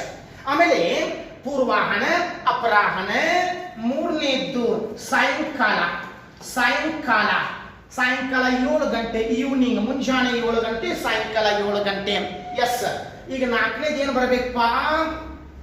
ಪೂರ್ವಾಹನ ಅಪರಾಹನ ಸಾಯಂಕಾಲ ಮುಂಜಾನೆ ಬರ್ಬೇಕು. ಹೇಳ್ತೇನೆ, ಮುಂಜಾನೆ ಬರ್ಬೇಕು. ಆದ್ರೆ ಮುಂಜಾನೆ ಬರ್ಬೇಕು, ನಾವೇನ್ ಆಪ್ಷನ್ ಕೊಟ್ಟಿದ್ದ? ಯಾವುದೂ ಅಲ್ಲ, ಯಾವುದೂ ಅಲ್ಲ ಅಂತ ಕೊಟ್ಟಿದ್ದ. ಕರೆಕ್ಟ್ ಆಗಿ ಕೇಳಿದ್ದ, ಯಾವುದೂ ಅಲ್ಲ ಅಂತ ಕೊಟ್ಟಿದ್ದ. ಈಗ ಮಧ್ಯಾಹ್ನ ಒಂದು ಏರುಬ್ಬರ ಆದ್ರೆ, ಮಧ್ಯಾಹ್ನ ಒಂದು ಏರುಬ್ಬರ ಆದ್ರೆ ಮಧ್ಯರಾತ್ರಿ ಒಂದು ಏರುಬ್ಬರ ಆಗ್ತದೆ. ಮಧ್ಯರಾತ್ರಿ ಆದ್ರೆ ಅವೇನ್ ಮಾಡಿದ? ಮಧ್ಯರಾತ್ರಿ ಬಿಟ್ಟ. ಒಂದ್ ವೇಳೆ ಆಪ್ಷನ್ದಾಗ ಅದನ್ನು ಕೊಟ್ಟಿದ್ರೆ ಎರಡು ಆನ್ಸರ್ ಕರೆಕ್ಟ್ ಆಗ್ತಿತ್ತು. ಒಂದ ಮಧ್ಯಾಹ್ನ, ಒಂದ ಮಧ್ಯರಾತ್ರಿ. ಹಂಗಾಗಿ ಅವನ ತಗದೇನು ಮಾಡಿದ? ಯಾವುದು ಅಲ್ಲ. ಅವ ಆನ್ಸರ್ ಏನ್ ಕೊಟ್ಟ? ಅಪರಾಹನ. ಅಪರಾಹನ. ಇವತ್ತು ಅಪರಾಹನ 12 ಗಂಟೆಗೆ ಆದ್ರೆ ನಾಳೆ 12 ಗಂಟೆ 52 ನಿಮಿಷ, ನಾಡಿದ್ದು ಮತ್ತೆ 52 ನಿಮಿಷ ಕೂಡ ಸರಿ. ಚಂದ್ರ ಯಾವಾಗ ಹುಟ್ಟುತ್ತಾನ? ಚಂದ್ರೋದಯ ಯಾವಾಗ ಆಗ್ತದೆ? ಆವಾಗ ಮಾತ್ರ ಉಬ್ಬರವಿಳಿತಗಳು ಆಗ್ತಾವ. ಇದು ನಿಮಗೆ ಗೊತ್ತಿರಲಿ. ಎಸ್, ಈಗ ನಾವು ಒಂದಿನಕ್ಕೆ 4 ಆಗ್ತಾವ. ಆ 4 ಉಬ್ಬರವಿಳಿತಗಳು ಯಾವಾಗ ಯಾವಾಗ ಆಗ್ತಾವ ಅನ್ನೋದು ನಾನು ನಿಮಗೆ ಇಲ್ಲೇ ತೋರಿಸ್ತೇನೆ ನೋಡ್ರಿ. ಒಂದಿನಕ್ಕೆ 4 ಆಗ್ತಾವ, 4 ಉಬ್ಬರವಿಳಿತಗಳು. ಹಂಗಾದ್ರೆ ಆ 4 ಉಬ್ಬರವಿಳಿತಗಳು ಹೆಂಗ ಆಗ್ತಾವ, ಯಾವ್ಯಾವ ಟೈಮಿಗೆ ಆಗ್ತಾವ, ಜಸ್ಟ್ ಒಂದು ನಿಮಗೆ ತಿಳಿ. ಜಸ್ಟ್ ಒಂದು ಈಸಿ ಮೆಥಡ್ದಾಗ ಹೇಳ್ತೇನೆ. ಈಸಿ ಮೆಥಡ್ದಾಗ ನಾನು ನಿಮಗೆ ಅದರ ಬಗ್ಗೆ ತಿಳಿಸ್ಕೊಡ್ತೇನೆ. ಈಗ ನೋಡ್ರಿ, 24 ಗಂಟೆ 52 ನಿಮಿಷ, 24 ಗಂಟೆ 52 ನಿಮಿಷಕ್ಕೆ 4ರಲ್ಲೇ ಕಡ್ತಾ ಹೊಡೀರಿ. 4ರಲ್ಲೇ ಕಡ್ತಾ ಹೊಡೀರಿ. ಹೆಚ್ಚು ಕಡಿಮೆ 6 ಗಂಟೆ 13 ನಿಮಿಷ ಬರ್ತದೆ. 6 ಗಂಟೆ 13, 6 ಗಂಟೆ 13, 12 ಗಂಟೆ 26, 12 ಗಂಟೆ 26, 12 ಗಂಟೆ 26, 24 ಗಂಟೆ 52 ನಿಮಿಷ ಆಗ್ತದೆ. ಒಂದ್ ದಿನಕ್ಕೆ 4 ಆಗ್ತಾವ. ಆ 4 ಹೆಂಗ ಆಗ್ತಾವ ಅನ್ನೋದು ನಾನು ನಿಮ್ಗೆ ಹೇಳ್ತಾ ಇದ್ದೇನೆ. ಈಗ ಒಂದು ಏರುಬ್ಬರ 6 ಗಂಟೆ 13 ನಿಮಿಷಕ್ಕೆ ಒಂದು ಏರುಬ್ಬರ ಆಗ್ತದೆ. 6 ಗಂಟೆ 13 ನಿಮಿಷಕ್ಕೆ ಒಂದು ಏರುಬ್ಬರ ಆಗ್ತದೆ. ಎರಡನೇದ್ದೆ ಮತ್ತ 6 ಗಂಟೆ 13 ನಿಮಿಷಕ್ಕೆ ಒಂದು ಇಳಿಯುಬ್ಬರ ಆಗ್ತದೆ. ಮತ್ತೊಂದು 6 ಗಂಟೆ 13 ನಿಮಿಷಕ್ಕೆ ಒಂದು ಏರುಬ್ಬರ ಆಗ್ತದೆ. ಮತ್ತೆ 6 ಗಂಟೆ 13 ನಿಮಿಷಕ್ಕೆ ಒಂದು ಇಳಿಯುಬ್ಬರ ಆಗ್ತದೆ. ನಿಮಗೆ ಗೊತ್ತಿರಲಿ, ಒಂದು ದಿವಸಕ್ಕೆ 4 ಆಗ್ತಾವೆ. 4 ಉಬ್ಬರವಿಳಿತಗಳ ಮಧ್ಯದ ಅಂತರ, ಟೈಮ್ ಡಿಫರೆನ್ಸ್ 6 ಗಂಟೆ 13, 6 ಗಂಟೆ 13, 6 ಗಂಟೆ 13, 6 ಗಂಟೆ 13.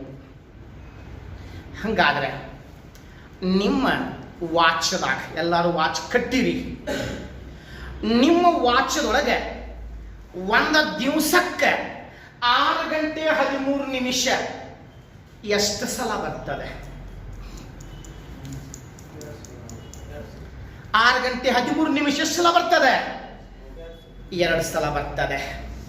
ಮುಂಜಾನೆ 6 ಗಂಟೆ 13 ನಿಮಿಷ, ಸಾಯಂಕಾಲ 6 ಗಂಟೆ 13 ನಿಮಿಷ, ಮಧ್ಯಾಹ್ನ ಐತಿ. ಅದನ್ನ ನಾವು ಏನು ಮಾಡೀವಿ? ಮಧ್ಯಾಹ್ನದ ಏನು ಮಾಡೀವಿ ನಾವು? ಇದು ಮಧ್ಯರಾತ್ರಿ ಅಂತ ತಿಳ್ಕೊಳ್ರಿ. ಇದು ಮಧ್ಯರಾತ್ರಿ, ಇದು ಮಧ್ಯಾಹ್ನ. ಈಗ ಕೇಳ್ರಿ, ಮಧ್ಯರಾತ್ರಿ 6 ಗಂಟೆ 13 ನಿಮಿಷ ಇರಂಗಿಲ್ಲ. ಅದು ನಾವೇನ್ ಮಾಡ್ಕೊಂಡೇವಿ? ಮಧ್ಯರಾತ್ರಿ 12 ಗಂಟೆ 26 ನಿಮಿಷ ನಮ್ಮ ವಾಚ್ದಾಗ ಮಧ್ಯರಾತ್ರಿ 12 ಗಂಟೆ 26 ನಿಮಿಷಕ್ಕೆ ಒಂದ ಏರುಬ್ಬರ ಆಗ್ತದೆ. ಮಧ್ಯರಾತ್ರಿ 12 ಗಂಟೆ 26 ನಿಮಿಷಕ್ಕೆ 12 ಗಂಟೆ 26 ನಿಮಿಷಕ್ಕೆ ಒಂದು ಏರುಬ್ಬರ, ನಮ್ಮ ಟೈಮ್ ಪ್ರಕಾರ ಒಂದು ಏರುಬ್ಬರ ಆದ್ರೆ ಮತ್ತೊಂದು ಇಳಿಯುಬ್ಬರ 6 ಗಂಟೆ 13 ನಿಮಿಷಕ್ಕೆ ಆಗ್ತದೆ. ಆಗ್ಲೇಬೇಕು. ಅಂದರೆ ಮುಂಜಾನೆ ಮಾರ್ನಿಂಗ್ ಮುಂಜಾನೆ 6 ಗಂಟೆ 13 ನಿಮಿಷಕ್ಕೆ ಒಂದು ಇಳಿಯುಬ್ಬರ ಆಗ್ತದೆ. ಆಗ್ಬೇಕು. ಮುಂಜಾನೆ 6 ಗಂಟೆ 13 ನಿಮಿಷ. ಈಗ 6 ಗಂಟೆ 13 ನಿಮಿಷದಾಗ ಮತ್ತೆ 6 ಗಂಟೆ 13 ನಿಮಿಷ ಕೂಡಿಸ್ರಿ, ಮತ್ತೆ 6 ಗಂಟೆ 13 ನಿಮಿಷ ಕೂಡಿಸ್ರಿ. ಅದ ಮಧ್ಯಾಹ್ನ 6 ಗಂಟೆ ಇರಂಗಿಲ್ಲ, ಅದು 12 ಗಂಟೆ 26 ನಿಮಿಷ ನಮ್ಮ ವಾಚದಾಗ ಇರ್ತದೆ. ನಮ್ಮ ವಾಚದಾಗ 12 ಗಂಟೆ 26 ನಿಮಿಷ ಇರ್ತದೆ.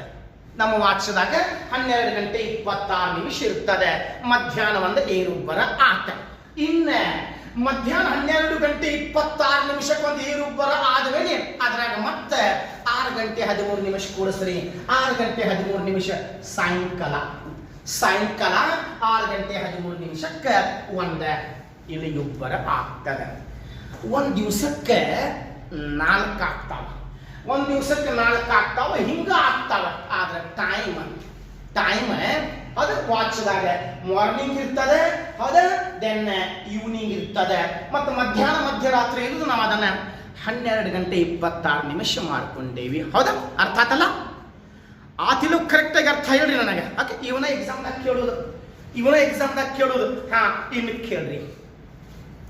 ಕಾಮನ್ ಆಗಿ ಎಕ್ಸಾಮ್ದಾಗ ಟೈಮ್ ಡಿಫ್ರೆನ್ಸ್ ಕೇಳ್ಯಾನ. ಏನ್ ಡಿಫ್ರೆನ್ಸ್ ಕೇಳ್ಯಾನಪ್ಪ?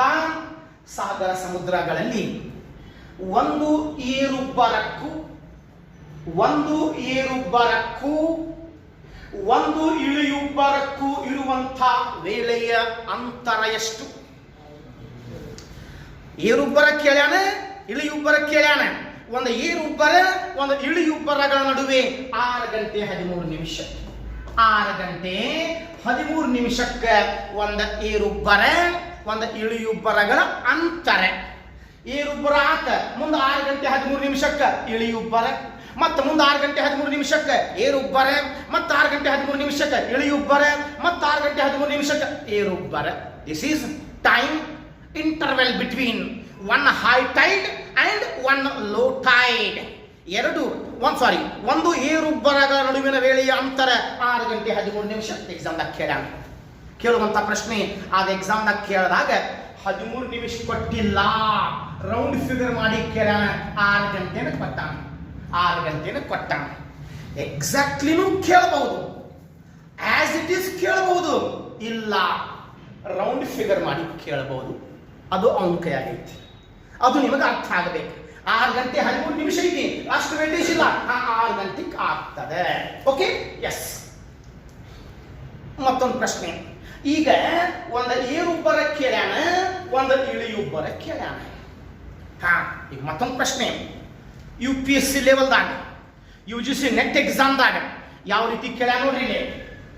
ಸಾಗರ ಸಮುದ್ರಗಳಲ್ಲಿ ಒಂದು ಏರುಬ್ಬರಕ್ಕೂ ಇನ್ನೊಂದು ಏರುಬ್ಬರಕ್ಕೂ ಇರುವಂಥ ವೇಳೆಯ ಅಂತರ. ಒಂದು ಏರುಬ್ಬರಕ್ಕೂ ಮತ್ತೊಂದು ಏರುಬ್ಬರ ಸೇಮ್ ಕೇಳೋಣ. ಸೇಮ್ ಏರುಬ್ಬರ ಇಳಿಯುಬ್ಬರ ಕೇಳಿದಾಗ 6 ಗಂಟೆ 13 ನಿಮಿಷ. ಏರುಬ್ಬರಕ್ಕೂ ಮತ್ತೊಂದು ಏರುಬ್ಬರಕ್ಕೂ 12 ಗಂಟೆ 26 ನಿಮಿಷಗಳು. ಸೇಮ್ ಕೇಳ್ಯಾನ. ಅದೇ 12 ಗಂಟೆ 26 ನಿಮಿಷಗಳು. ಈಗ ಮತ್ತೆ ಕೇಳ್ರಿ. ಒಂದು ಇಳಿಯುಬ್ಬರಕ್ಕೂ ಒಂದು ಏರುಬ್ಬರಕ್ಕೆ 6 ಗಂಟೆ 13 ನಿಮಿಷ. ಏರುಬ್ಬರ ಇಳಿಯುಬ್ಬರ 6 ಗಂಟೆ 13 ನಿಮಿಷ. ಸೇಮ್ ಕೇಳದಾಗ ಒಂದು ಇಳಿಯುಬ್ಬರಕ್ಕೂ ಮತ್ತೊಂದು ಇಳಿಯುಬ್ಬರಕ್ಕೂ 12 ಗಂಟೆ 26 ನಿಮಿಷಗಳು. ಅರ್ಥ ಆಗಿರ್ಬೇಕಲ್ಲ? ಎಸ್. ಮತ್ತೆ ಯಾವ ಪದ್ಧತಿ ಒಳಗೆ ಕೇಳಾನ? AM PM ಕೊಟ್ಟಾನ. ಎಸ್. 6 ಗಂಟೆ 13 AM ಇದ್ದಾಗ, 6 ಗಂಟೆ 13 AM ಇದ್ದಾಗ ಮುಂದೆ ಇಳಿಯುಬ್ಬರ ಆತಂತಂದ್ರೆ ಏನಾಗ್ತದೆ? AM ಇರ್ತದೆ. AM ಇರ್ತದೆ. AM ಹೋಗಿ PM ಆಗ್ಲಿಕ್ಕೆ 12 ತಾಸು ಬೇಕು. AM ಹೋಗಿ PM ಆಗ್ಲಿಕ್ಕೆ 12 ತಾಸು ಬೇಕು. PM ಹೋಗಿ AM ಆಗ್ಲಿಕ್ಕೆ 12 ತಾಸು ಬೇಕು. ಬಟ್ ಇಲ್ಲಿ 12 ತಾಸು ಇಲ್ಲ, 6 ಗಂಟೆ 13 ನಿಮಿಷ ಐತಿ. ಹಂಗಾಗಿ 6 AM ಏರುಬ್ಬರ ಆದ್ರೆ ಮುಂದೆ 6 AM ಇಳಿಯುಬ್ಬರ ಇಳಿಯುಬ್ಬರ ಆಗ್ತದೆ. ಸೇಮ್ ಇರ್ತದೆ, ಚೇಂಜ್ ಆಗುವುದಿಲ್ಲ. ಆದರೆ ಒಂದು ಏರುಬ್ಬರ ಕೇಳಿದಾಗ 6 AM ಗೆ ಏರುಬ್ಬರ ಆದ್ರೆ ಮುಂದೆ ನೆಕ್ಸ್ಟ್ ಏರುಬ್ಬರ ಯಾವಾಗ ಆಗ್ತದೆ? RPM 6 PM ಗೆ ಆಗ್ತದೆ. ಅರ್ಥ ಆಗಿರ್ಬೇಕಲ್ಲ? ಎಸ್, ಮುಂದೆ ಹೋಗ್ಲಿ. Okay, right. ಇನ್ನ ಕೇಳಿ,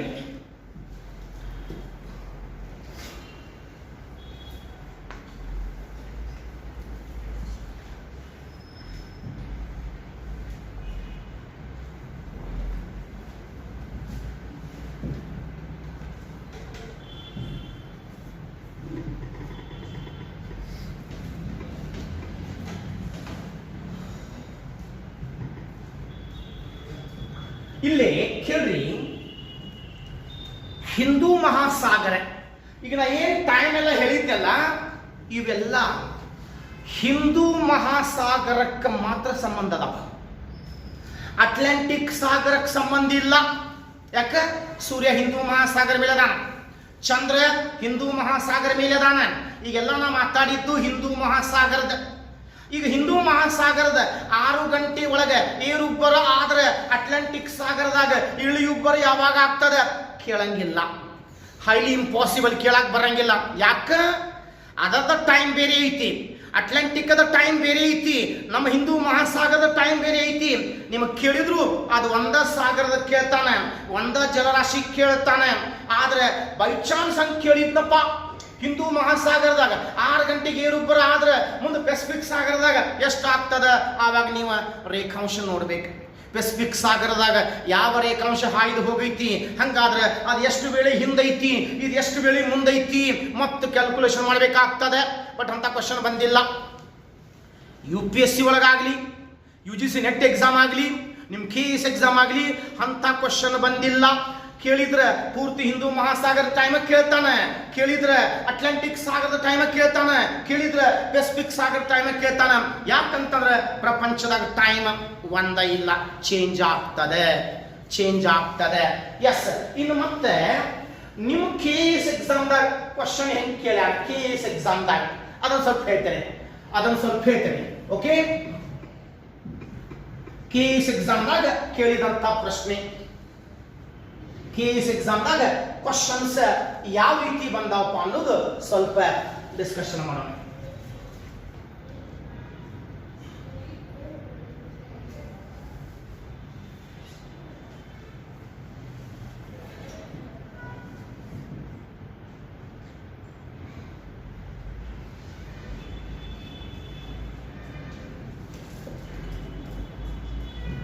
ಇಲ್ಲಿ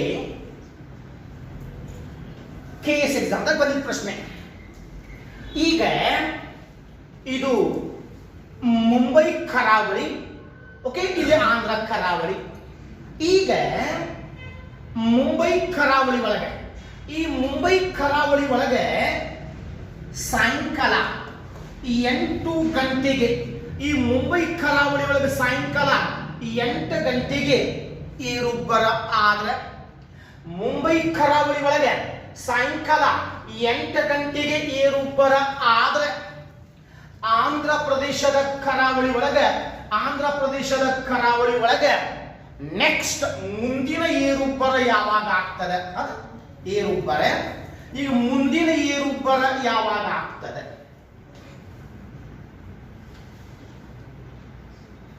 ಇದು KS ಎಕ್ಸಾಮ್ದಾಗ ಬಂದಂತ ಪ್ರಶ್ನೆ.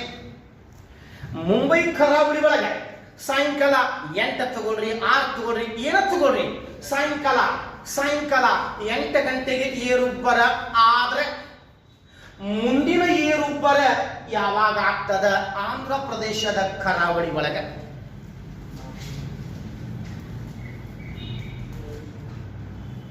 ಈಗ 8 ಗಂಟೆ ಆತಿವತ್ತೆ, ಮುಂದಿನ 8 ಗಂಟೆಗೆ ಆಗ್ತದೆ. 12 ತಾಸು ವ್ಯತ್ಯಾಸ ಐತಿ. ಮತ್ತೆ ಮುಂದೆ 12 ಮತ್ತೆ 8 ಬರಕ್ಕೆ 12 ತಾಸು ಬೇಕ. ಯಾಕೆ? ಒಂದು ಏರುಬ್ಬರಕ್ಕೆ 12 ತಾಸು ವ್ಯತ್ಯಾಸ ಐತಿ. 8 ಗಂಟೆಗೆ ಏರುಬ್ಬರ ಆದ್ರೆ ಇಲ್ಲೇನು 8 ಗಂಟೆಗೆ ಏರುಬ್ಬರ ಆಗ್ತದೆ. 6 ಗಂಟೆಗೆ ಏರುಬ್ಬರ ಆದ್ರೆ 6 ಗಂಟೆಗೆ ಏರುಬ್ಬರ ಆದ್ರೆ ಮುಂದೆ ಇಲ್ಲೇನು 6 ಗಂಟೆಗೆ ಆಗ್ತದೆ. ಏನು ಕೇಳ್ಯಾನ? ಸೇಮ್ ಕೇಳ್ಯಾನ. ಏರುಬ್ಬರ ಕೇಳ್ಯಾನ, ಏರುಬ್ಬರ ಕೇಳ್ಯಾನ. ಮತ್ತೆ ಹೆಂಗೆ ಕೇಳ್ಬೋದು? ಎಸ್, ಇಲ್ಲೇ ಎ ಎಂ ಇದ್ದಾಗ ಅಲ್ಲೇ ಪಿ ಎಂ, ಇಲ್ಲಿ ಪಿ ಎಂ ಇತ್ತು ಸಾಯಂಕಾಲ ಪಿ ಎಂ ಇತ್ತು. ಇಲ್ಲಿ ಹೌದಾ? ಪಿ ಎಂ ಇದ್ದಾಗ ಏರುಬ್ಬರ ಆಗೈತಿ. ಇನ್ನು ಮುಂಜಾನೆ 8 ಗಂಟೆ ಎ ಎಂ ಆಗ್ತದ. ಹೌದಾ? ಮುಂಜಾನೆ 8 ಗಂಟೆ ಎ ಎಂ ಆಗ್ತದೆ, ಏರುಬ್ಬರ ಆಗ್ತದ ಆಂಧ್ರ ಕರಾವಳಿ. ಎಸ್, ಇದು ಕೇಳಿದ್ದಾನೆ. ಈ ಪದ್ಧತಿ ಒಳಗೆ ಕೇಳ್ತಾನೆ. ನಾನು 8 ಕೊಟ್ಟೇನಿ, ಅವ 6 ಕೊಟ್ಟು ಕೇಳ್ಬೋದು, ಅವ್ನು 8 ಕೊಟ್ಟು ಕೇಳ್ಬೋದು, 9 ಕೊಟ್ಟು ಕೇಳ್ಬೋದು. ಯಾಕೆ? ಪೆನ್ ಅವನ ಕೈಯಾಗಿರ್ತದೆ. ಕ್ವಶನ್ ಪೇಪರ್ ಅವ್ನು ತೆಗಿಯಾನ. ಅವ್ ಹೆಂಗ ತೆಗಿಲಿ, ನಿಮಗೆ ಕಾನ್ಸೆಪ್ಟ್ ಕರೆಕ್ಟ್ ಆಗಿ ಅರ್ಥ ಆದ್ರೆ ಬೇಕಾದಂಗೆ ನಾವು ಆನ್ಸರ್ ಮಾಡಬಹುದು. ಎಸ್, ಮತ್ತೊಂದು ಕ್ವಶನ್. ಅದೇ ಮುಂಬೈ ಕರಾವಳಿ ಒಳಗೆ ಸಾಯಂಕಾಲ 5 ಗಂಟೆಗೆ 5 PM ಏರುಬ್ಬರ ಆದ್ರೆ 5 PM ಏರುಬ್ಬರ ಆದ್ರೆ ಇಲ್ಲೇ 5 PM ಏರುಬ್ಬರ ಆದ್ರೆ ಮುಂದೆ ಆಂಧ್ರ ಕರಾವಳಿ ಒಳಗೆ ಇಳಿಯುಬ್ಬರ ಯಾವಾಗ ಆಗ್ತದೆ? ಆಂಧ್ರ ಕರಾವಳಿ ಒಳಗೆ ಇಳಿಯುಬ್ಬರ ಯಾವಾಗ ಆಗ್ತದೆ? 5ರೊಳಗೆ 6 ಗಂಟೆ ಕೂಡಿಸ್ರಿ. 6, 7, 8, 9, 10, 11 ಮುಂದೆ ಇಳಿಯುಬ್ಬರ ಆಗುವುದು 11 ಗಂಟೆಗೆ. ಏರುಬ್ಬರ ಇಳಿಯುಬ್ಬರ ಕೇಳದಾಗ 6 ಗಂಟೆಗೆ ಕೂಡಿಸ್ಬೇಕು. ಹೌದಾ? ಬಟ್ ಎಕ್ಸಾಮ್ದಾಗ 13 ನಿಮಿಷ ಕೊಡೋದು ರೇರ್. ಆದ್ರೂ ನೀವು ಅದನ್ನ ನೆನ್ಪಿಟ್ಕೊಳ್ರಿ. ಏರುಬ್ಬರ ಇಳಿಯುಬ್ಬರ ಕೇಳದಾಗ 6 ಗಂಟೆಗೆ ಕೂಡಿಸ್ಕೋಬೇಕು. ಏರುಬ್ಬರ ಕೇಳದಾಗ 6 ಗಂಟೆಗೆ ಕೂಡಿಸ್ಕೋಬೇಕು. ಏರುಬ್ಬರ ಕೇಳದಾಗ 12 ಗಂಟೆಗೆ ಕೂಡಿಸ್ಕೋಬೇಕು. ಇಳಿಯುಬ್ಬರ ಕೇಳದಾಗ 12 ಗಂಟೆಗೆ ಕೂಡಿಸ್ಕೋಬೇಕು. ನೆನ್ಪಿಟ್ಕೊಳ್ರಿ. ಅರ್ಥ ಆಗಿರ್ಬೇಕಲ್ಲ? ನಿಮಗೆ ಕೇಳುವುದು ಬರೀ ಹಿಂದೂ ಮಹಾಸಾಗರದ ಕೇಳ್ತಾನೆ. ಅಟ್ಲಾಂಟಿಕ್ ಸಾಗರದ ಕೇಳಕ್ ಬರಂಗಿಲ್ಲ, ಪೆಸಿಫಿಕ್ ಸಾಗರದ ಕೇಳಕ್ ಬರಂಗಿಲ್ಲ. ಯಾಕೆ? ಅಲ್ಲಿ ಟೈಮ್ ಝೋನ್ ಬೇರೆ ಐತಿ, ಅಲ್ಲಿ ವೇಳೆ ವಲಯ ಬೇರೆ ಐತಿ, ಪೆಸಿಫಿಕ್ ವೇಳೆ ವಲಯ ಬೇರೆ ಐತಿ. ನಮ್ಮ ವೇಳೆ ವಲಯಕ್ಕೆ ತಕ್ಕಂಗ ಅನುಗುಣವಾಗಿ ಕೇಳ್ತಾನ. ಓಕೆ, ಪೂರ್ವ ಕರಾವಳಿ ಕೊಡಬಹುದು, ಪಶ್ಚಿಮ ಕರಾವಳಿ ಕೊಡಬಹುದು, ಗುಜರಾತ್ ಕರಾವಳಿ ಕೊಡಬಹುದು, ಕಲ್ಕತ್ತಾ ಕರಾವಳಿ ಯಾವುದೇ ಕೊಡಬಹುದು. ಬಟ್ ಈ ಕಾನ್ಸೆಪ್ಟ್ ಗೊತ್ತಿರಲಿ. ಏರುಬ್ಬರ ಇಳಿಯುಬ್ಬರ 6 ಗಂಟೆ 13 ನಿಮಿಷ. ಏರುಬ್ಬರ 12 ಗಂಟೆ 26 ನಿಮಿಷ. ಇಳಿಯುಬ್ಬರ 12 ಗಂಟೆ 26 ನಿಮಿಷ. ಈ ರೀತಿ ಕ್ವಶನ್ಸ್ ಬರ್ತಾವ. ಕ್ಲಿಯರ್? ಎಸ್. ಇನ್ನ ನೆಕ್ಸ್ಟ್, ಅಧಿಕ ಭರತ ಉಬ್ಬರವಿಳಿತಗಳು, ಕನಿಷ್ಠ ಭರತ ಉಬ್ಬರವಿಳಿತಗಳು. ಅಧಿಕ ಭರತ ಉಬ್ಬರವಿಳಿತಗಳು, ಕನಿಷ್ಠ ಭರತ ಉಬ್ಬರವಿಳಿತಗಳು. ಅಧಿಕ ಭರತ ಉಬ್ಬರವಿಳಿತಗಳು ಮತ್ತು ಕನಿಷ್ಠ ಭರತ ಉಬ್ಬರವಿಳಿತಗಳು. ಈಗ ನಾನು ಹೇಳುವುದು ಮೇಜರ್,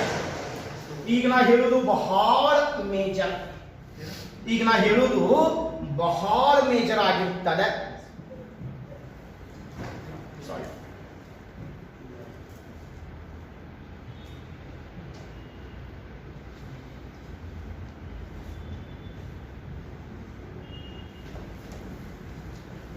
ಒಂದ ಅಧಿಕ ಭರತ ಉಬ್ಬರವಿಳಿತಗಳು, ಅಧಿಕ ಭರತ ಉಬ್ಬರವಿಳಿತಗಳು. ಎರಡನೇದ್ದು ಕನಿಷ್ಠ ಭರತ ಉಬ್ಬರವಿಳಿತಗಳು. ಕನಿಷ್ಠ ಭರತ ಉಬ್ಬರವಿಳಿತಗಳು ಮ್ಯಾಕ್ಸಿಮಮ್ ಸಿಟಿ ಒಳಗೆ ಇದ್ರಾಗ ಕೇಳ್ಯಾನ ನೋಡ್ರಿ. ಈಗೇನು ಹೇಳಕತ್ತೇನಿ, ಇದ್ರಾಗ ಕ್ವಶನ್ಸ್ ಬಂದಾವ. ಗ್ರೂಪ್ ಸಿ ಒಳಗೂ ಕೇಳ್ಯಾನ, KS ಎಕ್ಸಾಮ್ದಾಗೂ ಕೇಳ್ಯಾನ, UPSC ಒಳಗೂ ಕೇಳ್ಯಾನ, UGC ನೆಟ್ದಾಗೂ ಕ್ವಶನ್ಸ್ ಬಂದಾವ. ಈಗ ಹೇಳೋ ಪಾಯಿಂಟ್ ಬಹಳ ಮೇಜರ್. ಸ್ಪ್ರಿಂಗ್ ಟೈಡ್, ಇದಕ್ಕೆ ಸ್ಪ್ರಿಂಗ್ ಟೈಡ್ಸ್ ಅಂತ ಕದ. ಸ್ಪ್ರಿಂಗ್ ಟೈಡ್ಸ್ ಇದಕ್ಕೆ neap tides. Spring tides and neap tides.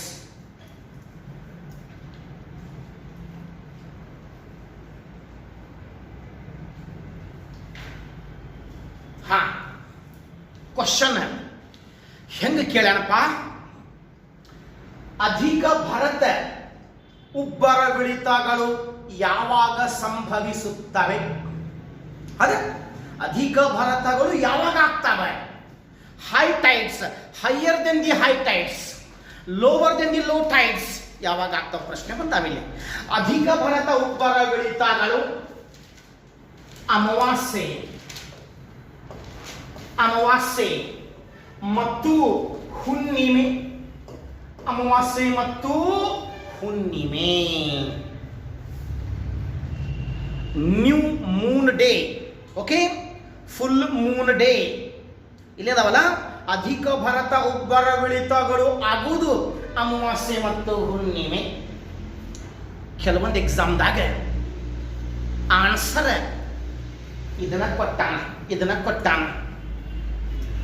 ಇನ್ನೂ ಕೆಲವೊಂದು ಎಕ್ಸಾಮ್ದಾಗ ಗ್ರೂಪ್ ಸಿ ಒಳಗೆ ಆನ್ಸರ್ ಬೇರೆ ಕೊಟ್ಟಾನ. ಒಂದ ಕೃಷ್ಣ ಪಕ್ಷ ಅಂತ ಕೊಟ್ಟಾನ, ಮತ್ತೊಂದ ಶುಕ್ಲ ಪಕ್ಷ ಅಂತ ಕೊಟ್ಟಾನ. ಶುಕ್ಲ ಪಕ್ಷ ಒಂದ ಕೃಷ್ಣ ಪಕ್ಷ, ಒಂದ ಶುಕ್ಲ ಪಕ್ಷ. ಕೃಷ್ಣನ ಬಣ್ಣ ಹೆಂಗಿತ್ತ? ಕಪ್ಪು ಬಣ್ಣ. ಅಮಾವಾಸ್ಯೆ ಹೆಂಗಿರ್ತದೆ? ಕತ್ಲಾಗಿರ್ತದೆ. ಅಮಾವಾಸ್ಯೆ ಕತ್ಲಾಗಿರ್ತದೆ, ಅದೇ ಕಪ್ಪು ಕೃಷ್ಣ, ಹಂಗಾಗಿ ಕೃಷ್ಣ ಪಕ್ಷ. ಹುಣ್ಣಿಮೆ ಕೆಲವೊಂದು ಎಕ್ಸಾಮ್ದಾಗ ಹುಣ್ಣಿಮೆ ಕೊಟ್ಟಾನ. ಪೊಲೀಸ್ ಎಕ್ಸಾಮ್ದಾಗ ಪೌರ್ಣಿಮೆ. ಹುಣ್ಣಿಮೆ ಅಂದ್ರು ಒಂದೇ, ಪೌರ್ಣಿಮೆ ಅಂದ್ರು ಒಂದೇ. ಬೆಳದಿಂಗಳಿರ್ತದೆ, ಬೆಳಕಿರ್ತದೆ. ಶುಕ್ಲ ಪಕ್ಷ. ಎಸ್. ಇನ್ನ UGC ನೆಟ್ ಎಕ್ಸಾಮ್ದಾಗ, UPSC ಲೆವೆಲ್ದಾಗ ಆನ್ಸರ್ ಮತ್ತೆ ಬೇರೆ ಕೊಟ್ಟಾನ. CGG ದಿನ, SY ZY GY, CGGನು ಅಂತಾರೆ, CGGನು ಅಂತಾರೆ. ನಾನು ನಿಮಗೆ ಫಸ್ಟ್ ಟಾಪಿಕ್ ಹೇಳೇನಿ. ಗ್ರಹಣಗಳು ಸೂರ್ಯ ಚಂದ್ರ ಭೂಮಿ ಒಂದ ರೇಖೆ ಒಳಗೆ ಬಂದಂಥ ದಿನಕ್ಕೆ CGG. ಸೂರ್ಯ ಮತ್ತು ಚಂದ್ರರು ಭೂಮಿಯ ಒಂದೇ ಪಕ್ಕಕ್ಕೆ ಬಂದಂಥ ದಿನ, ಸೂರ್ಯ ಮತ್ತು ಚಂದ್ರರು ಭೂಮಿಯ ಒಂದೇ ಬದಿಗೆ ಬಂದಂಥ ದಿನ, ಪಕ್ಕಕ್ಕೆ ಬಂದಂಥ ದಿನ CGG ದಿನ. ಆನ್ಸರ್ ಇದನ್ನು ಕೊಡಬಹುದು, ಇಲ್ಲ ಇದನ್ನು ಕೊಡಬಹುದು. ಬೇರೆ ಬೇರೆ ಸೀಟಿ ಒಳಗೆ 3 ಆನ್ಸರ್ ಬಂದಾವ, 3 ಕೊಟ್ಟೇವಿ, ನೆನ್ಪಿಟ್ಕೊಡ್ರಿ. ಹೌದಾ? ಎಸ್. ಇನ್ನ ಕನಿಷ್ಠ ಭರತ ಉಬ್ಬರವಿಳಿತಗಳು. ಕನಿಷ್ಠ ಭರತ ಉಬ್ಬರವಿಳಿತಗಳು ನೀಪ್ ಟೈಡ್. ಹಾ, ಕೇಳ್ರಿ ಇಲ್ಲಿ. ಅಮಾವಾಸ್ಯೆ ಆದ ಹುಣ್ಣಿಮೆ ಆದ 7 ದಿನಗಳ ನಂತರ, ಹುಣ್ಣಿಮೆ ಆದ 7 ದಿನಗಳ ನಂತರ, ಅಮಾವಾಸ್ಯೆ ಆದ 7 ದಿನ, ಹುಣ್ಣಿಮೆ ಆದ 7 ದಿನ, ಒಂದು ತಿಂಗಳದಾಗ ಅದ ಅಧಿಕ ಭರತ ಉಬ್ಬರವಿಳಿತಗಳು 2 ಆಗ್ತಾವ. ಕನಿಷ್ಠ ಭರತ ಉಬ್ಬರವಿಳಿತಗಳು 2 ಆಗ್ತಾವ. ಹೇಳ್ತೇನೆ ನಾನು. 2 ಅಧಿಕ ಭರತ ಉಬ್ಬರವಿಳಿತಗಳು, 2 ಕನಿಷ್ಠ ಭರತ ಉಬ್ಬರವಿಳಿತಗಳು ಆಗ್ತಾವ. ಸ್ವಲ್ಪ ಕೇಳ್ರಿ, ಇದನ್ನ 1 ನಿಮಿಷ ಹಂಗ ಬಿಡ್ರಿ. ನಾನು ನಿಮಗೆ ಅಗಲಿದ ಇಮೇಜ್ ಮತ್ತೊಮ್ಮೆ ತೋರಿಸ್ತೇನೆ. Types images.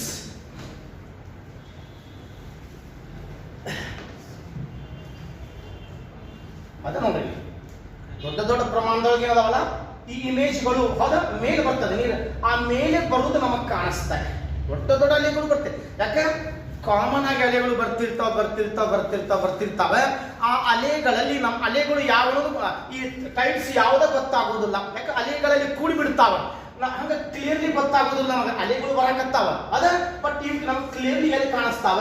ಸಮುದ್ರ ದಂಡೆ ಒಳಗೆ ಕಾಣಿಸ್ತವೆ. ಅದು ದೂರ ನೋಡಿದಾಗ ಕಾಣಿಸಂಗಿಲ್ಲ. ಯಾಕೆ? ಅಲೆಗಳು ಬರಕತ್ತಾವ, ದೊಡ್ಡ ಅಲೆಗಳು ಬರಕತ್ತಾವ. ಅದ ದಂಡೆ ಒಳಗೆ ಬಂದಾಗ ಮೇಲೆ ಬಂದ್ಬಿಡ್ತದೆ ನೀರು. ಆ ಸಮುದ್ರ ದಂಡೆ ದಾಟಿ ಮೇಲೆ ಬರ್ತಾರೆ. ಈ ಮುಂಬೈ ಕರಾವಳಿ ಹೇಳಿದಾಗಲೇ, ಆ ಮುಂಬೈ ಕರಾವಳಿ ಈ ಅವಧಿ ಒಳಗೆ, ಅಧಿಕ ಭರತದ ಅವಧಿ ಒಳಗೆ ಆ ರೋಡ್ ಕ್ರಾಸ್ ಆಗ್ಬಿಡ್ತದೆ ನೀರು. ಆ ಸಮುದ್ರ ದಂಡೆ ಒಳಗೆ ಒಂದು ರೋಡ್ ಐತಲ್ಲಿ, ವಾಹನಗಳು ಚಲಿಸುವಂತ. ಈ ಅವಧಿ ಒಳಗೆ ಆ ನೀರು ರೋಡ್ ದಾಟಿ ಒಳಗೆ ಬರ್ತದೆ. ಮತ್ತೆ ಅದು ಆತ್ಮ, ಆ ಗ್ರಹಣ ಆತ್ಮ ಅಂತಾರೆ, ಮತ್ತೆ ವಾಪಸ್ ಹೋಗ್ತದೆ. ಇನ್ನೊಂದು ಆನ್ಸರ್ ನಾನು ನಿಮಗೆ ಅದನ್ನು ಬರೆಸ್ಬೇಕ. ಅಮಾವಾಸ್ಯೆ ಹುಣ್ಣಿಮೆ. ಇನ್ನೊಂದು ಆನ್ಸರ್ ಇದೆ, ಸೂರ್ಯಗ್ರಹಣ ಮತ್ತು ಚಂದ್ರಗ್ರಹಣ. ಸೂರ್ಯಗ್ರಹಣ ಮತ್ತು ಚಂದ್ರಗ್ರಹಣ. ಚಂದ್ರಗ್ರಹಣ ಇದು ಆನ್ಸರ್ ಕೊಟ್ಟಾನೆ. ಸೂರ್ಯಗ್ರಹಣ ಯಾವಾಗಿರ್ತದೆ? ಅಮಾವಾಸ್ಯೆ. ಚಂದ್ರಗ್ರಹಣ ಯಾವಾಗಿರ್ತದೆ? ಹುಣ್ಣಿಮೆ. ಅದ ಇವಿಷ್ಟು ಆನ್ಸರ್ ಅದಾವ. 1ನೇ ಪಾಯಿಂಟಿಗೆ ಇಷ್ಟು ಆನ್ಸರ್ ಅದಾವ. ಯಾವುದು ಬೇಕಾದ ಕೇಳಬಹುದು, ಯಾವುದು ಬೇಕಾದ ಕೇಳಬಹುದು. ಎಲ್ಲ ಕೊಟ್ಟು ಕೇಳ್ಯಾಣ, ಎಲ್ಲ ಕೊಟ್ಟು ಕೇಳ್ಯಾಣ, ಎಲ್ಲಾನು ಕೊಟ್ಟು ಕೇಳ್ಯಾಣ.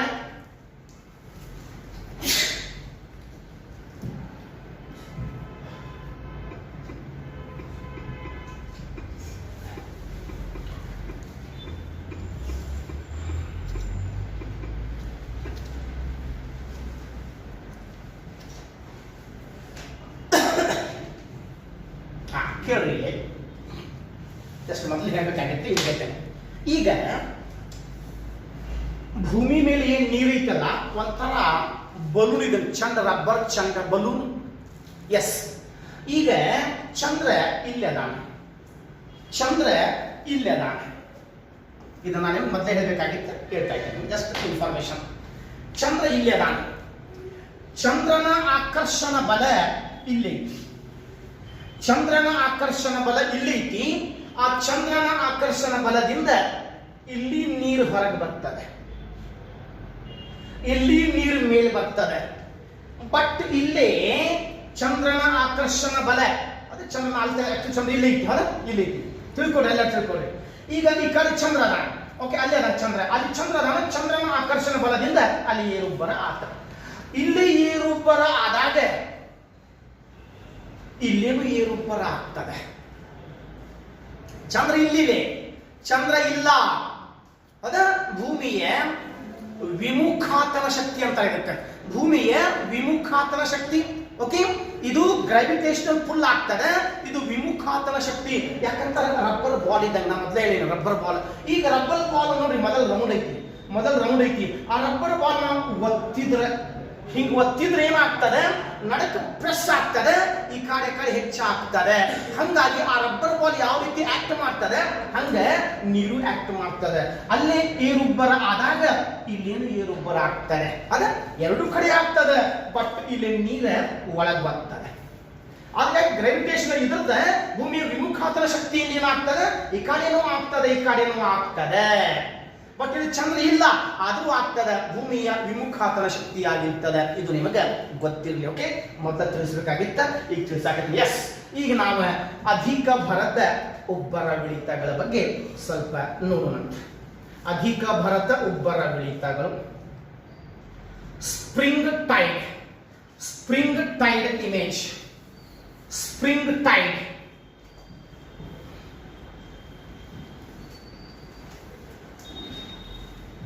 ಇವರ ಮೊದಲ ಸ್ಲೈಡ್ನಾಗ ಇಡಬೇಕು, ನಾವು ತೆಗೆದ ಪರವಾಗಿಲ್ಲ.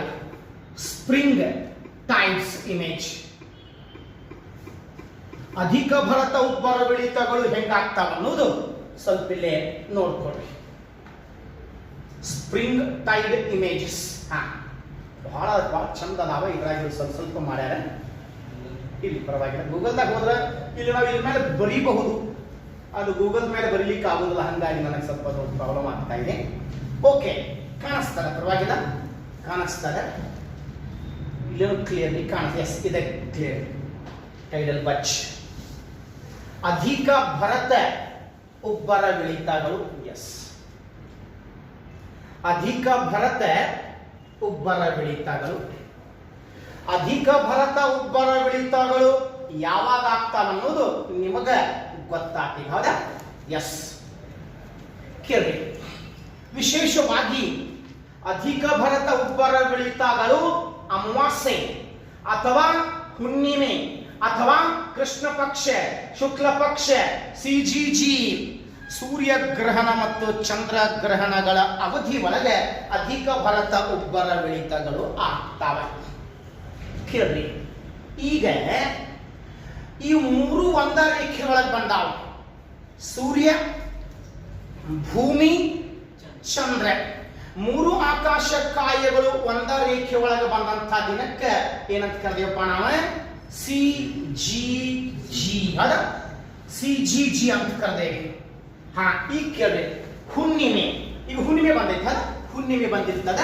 ಈಗ ಚಂದ್ರ ಗ್ರಹಣ ಆಗೈತಿ ಅದ, ಮೂರು ಆಕಾಶ ಕಾಯಗಳು ಒಂದ ರೇಖೆ ಒಳಗೆ ಬಂದಾವ. ದಿನಂಪ್ರತಿ ಏನಾಗ್ತದೆ, ಒಂದು ಕಡೆ ಚಂದ್ರ, ಒಂದು ಕಡೆ ಸೂರ್ಯ, ಒಂದು ಕಡೆ ಭೂಮಿ, ದಿನಂಪ್ರತಿ. ಆದರೆ ಈ ಒಂದು ದಿನ ಹುಣ್ಣಿಮೆ ಇದ್ದಾಗ ಸೂರ್ಯ, ಚಂದ್ರ, ಭೂಮಿ ಒಂದ ಸರಳ ರೇಖೆ ಒಳಗೆ ಬರ್ತಾವ. ಒಂದ್ ದಿವಸ ಚಂದ್ರ ಎಳಿತಿತ್ತ, ಒಂದ್ ದಿವಸ ಭೂಮಿ ಎಳಿತಿತ್ತ, ರೆಗ್ಯುಲರ್ಲಿ ಬೇರೆ ಬೇರೆ ದಿನಗಳಲ್ಲಿ. ಆದ್ರೆ ಈ ಅವಧಿ ಒಳಗೆ ಮೂರು ಆಕಾಶ ಕಾಯಗಳು ಒಂದ ರೇಖೆ ಒಳಗೆ ಬಂದಾವ. ಈಗ ಸೂರ್ಯನ ಗುರುತ್ವ ಬಲ ಪ್ರಭಾವ ಬೀರ್ತದೆ. ಈಗ ಸೂರ್ಯ, ನಾವು ಆಗಲೇ ಪೂರ್ತಿ ಚಂದ್ರ ಡಿಸ್ಕಷನ್ ಮಾಡಿದೀವಿ. ಈಗ ಸೂರ್ಯ ಏನಲ್ಲ, ಈ ಸೂರ್ಯನ ಆಕರ್ಷಣ ಬಲ, ಚಂದ್ರನ ಆಕರ್ಷಣ ಬಲ, ಈ ಕಡೆ ಸೂರ್ಯ ಹೇಳಾಕತ್ತಾನ, ಈ ಕಡೆ ಚಂದ್ರ ಹೇಳಾಕತ್ತಾನ. ಆ ಆಕಾಶ ಕಾಯಗಳ ಗುರುತ್ವ ಬಲ ಹೆಚ್ಚಾಗ್ತದೆ. ಆ ಆಕಾಶ ಕಾಯಗಳ ಗುರುತ್ವ ಬಲ ಹೆಚ್ಚಾಗ್ತದೆ. ಸಾಗರ ಸಮುದ್ರಗಳಲ್ಲಿ ಸಾಮಾನ್ಯವಾಗಿ ಏನು ಉಬ್ಬರವಿಳಿತಗಳು ಆಗ್ತವೆ,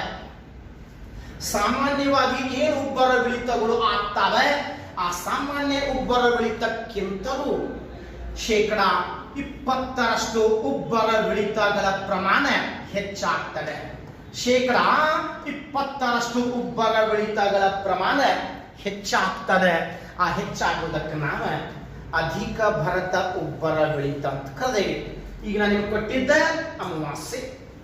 ಓಕೆ, ಇನ್ನ ಹುಣ್ಣಿಮೆ ಅಮಾವಾಸ್ಯೆ ದಿವಸ ಸೂರ್ಯ ಮತ್ತು ಚಂದ್ರರ ಮಧ್ಯೆ ಭೂಮಿ ಬರ್ತದೆ. ಸೂರ್ಯ ಮತ್ತು ಚಂದ್ರರ ಮಧ್ಯೆ ಭೂಮಿ ಬಂದಾಗ ಚಂದ್ರ ಗ್ರಹಣ. ಯಾವಾಗ ಆಗ್ತದೆ? ಹುಣ್ಣಿಮೆ. ಯಾವಾಗ ಆಗ್ತದೆ? ಪೌರ್ಣಿಮೆ. ಓಕೆ, ಎಸ್, ಇದು ನಿಮಗೆ ಗೊತ್ತಿರಲಿ. ಇನ್ನ ಯಾವುದು ಸೂರ್ಯ ಗ್ರಹಣ, ಸೋಲಾರ್ ಎಕ್ಲಿಪ್ಸ್, ಸ್ವಲ್ಪ ಅದನ್ನ ಡಿಸ್ಕಷನ್ ಮಾಡಿ. ಸೋಲಾರ್ ಎಕ್ಲಿಪ್ಸ್ ಇದು ಸ್ವಲ್ಪ ನೆನಪಿಟ್ಕೊಂಡು ಹೋಗ್ತದೆ, ಎಲ್ಲ ಇನ್ಫಾರ್ಮೇಶನ್ ಹೋಗ್ತದೆ. ಅದು ಸ್ವಲ್ಪ ನೀವು ಅದನ್ನು ಕರೆಕ್ಟ್ ಆಗಿ ಇದು ಮಾಡ್ಕೊಡ್ರಿ.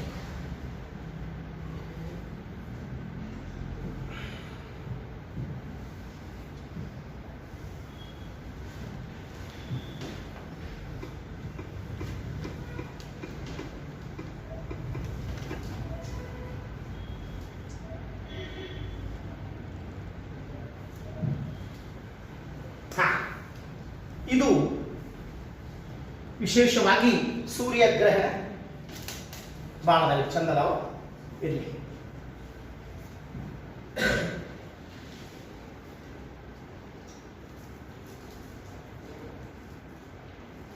ನೋಡ್ರಿ, ಅಮಾವಾಸ್ಯೆ ಅಥವಾ ಸಿಜಿಜಿ, ಸೂರ್ಯ ಮತ್ತು ಚಂದ್ರರು ಭೂಮಿಯ ಒಂದೇ ಪಕ್ಕಕ್ಕೆ ಬಂದಂತ ದಿನಕ್ಕೆ ಸಿಜಿಜಿ ದಿನ ಅಂತ ಕರೆದಾಗ.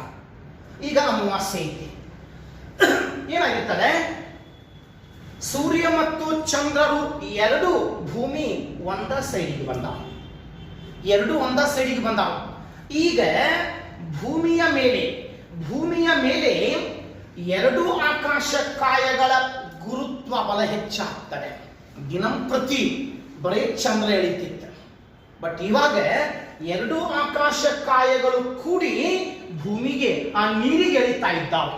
ಹಂಗಾಗಿ ಈ ಅವಧಿ ಒಳಗೆ ಸೂರ್ಯ ಮತ್ತು ಚಂದ್ರರ ಗುರುತ್ವ ಬಲ ಹೆಚ್ಚಾಗ್ತದೆ. ಆ ಹೆಚ್ಚಾಗುವಂತಹ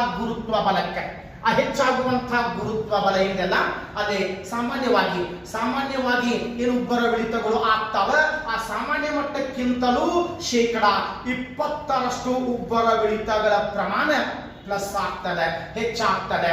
ಅಧಿಕ ಭರತ ಒಂದೇ, ಹುಣ್ಣಿಮೆ ದಿವಸ ಆಗ್ತದೆ ಒಂದೇ. ಏನಾಗ್ತದೆ? ಈ ಅಮಾವಾಸ್ಯೆ ದಿವಸ ಆಗ್ತದೆ. ಒಂದು ಚಂದ್ರ ಗ್ರಹಣ ಆಗಿರ್ಬೇಕ, ಒಂದು ಸೂರ್ಯ ಗ್ರಹಣ ಆಗಿರ್ಬೇಕ. ಅವಾಗ ಏನಾಗ್ತದೆ? ಉಬ್ಬರವಿಳಿತಗಳ ಪ್ರಮಾಣ ಗರಿಷ್ಠವಾಗಿರ್ತದೆ. ಇದಕ್ಕೆ ನಾವು ಅಧಿಕ ಭರತ ಉಬ್ಬರವಿಳಿತ ಅಂತ ಕರೆದೇವಿ. ಅಧಿಕ ಭರತ ಉಬ್ಬರವಿಳಿತಗಳು ಯಾವಾಗ ಆಗ್ತಾವ ಅನ್ನೋದು ನಾನು ನಿಮಗೆ ಬರ್ಷಣೆ. ಎಸ್, ಇದ್ರಾಗ ಪ್ರಶ್ನೆ ಏನ್ ಕೇಳ್ಯಾನ? ಪ್ರಶ್ನೆ ಅಂದ್ರೆ IAS ಎಕ್ಸಾಮ್ದಾಗೂ ಕೇಳ್ಯಾನ, UGC ನೆಟ್ ಎಕ್ಸಾಮ್ದಾಗೂ ಕೇಳ್ಯಾನ, ನಿಮ್ಮ KS ಎಕ್ಸಾಮ್ದಾಗೂ ಕೇಳ್ಯಾನ. ಏನು ಕೇಳ್ಯಾನ? ಪ್ರಪಂಚದ ಯಾವ ಒಂದು ಜಲರಾಶಿ ಒಳಗೆ ಈ ಅವಧಿಯಲ್ಲಿ ಅತ್ಯಂತ ಗರಿಷ್ಠ ಪ್ರಮಾಣದ ಉಬ್ಬರವಿಳಿತಗಳು ಆಗ್ತಾವಂತ ಕೇಳ್ಯಾನ. ಪ್ರಪಂಚದ ಯಾವ ಒಂದು ಜಲರಾಶಿ ಒಳಗೆ ಅತ್ಯಂತ ಗರಿಷ್ಠ ಪ್ರಮಾಣದ ಉಬ್ಬರವಿಳಿತಗಳು ಆಗ್ತಾವ ಗ್ರಹಣಗಳ ಅವಧಿ ಒಳಗೆ.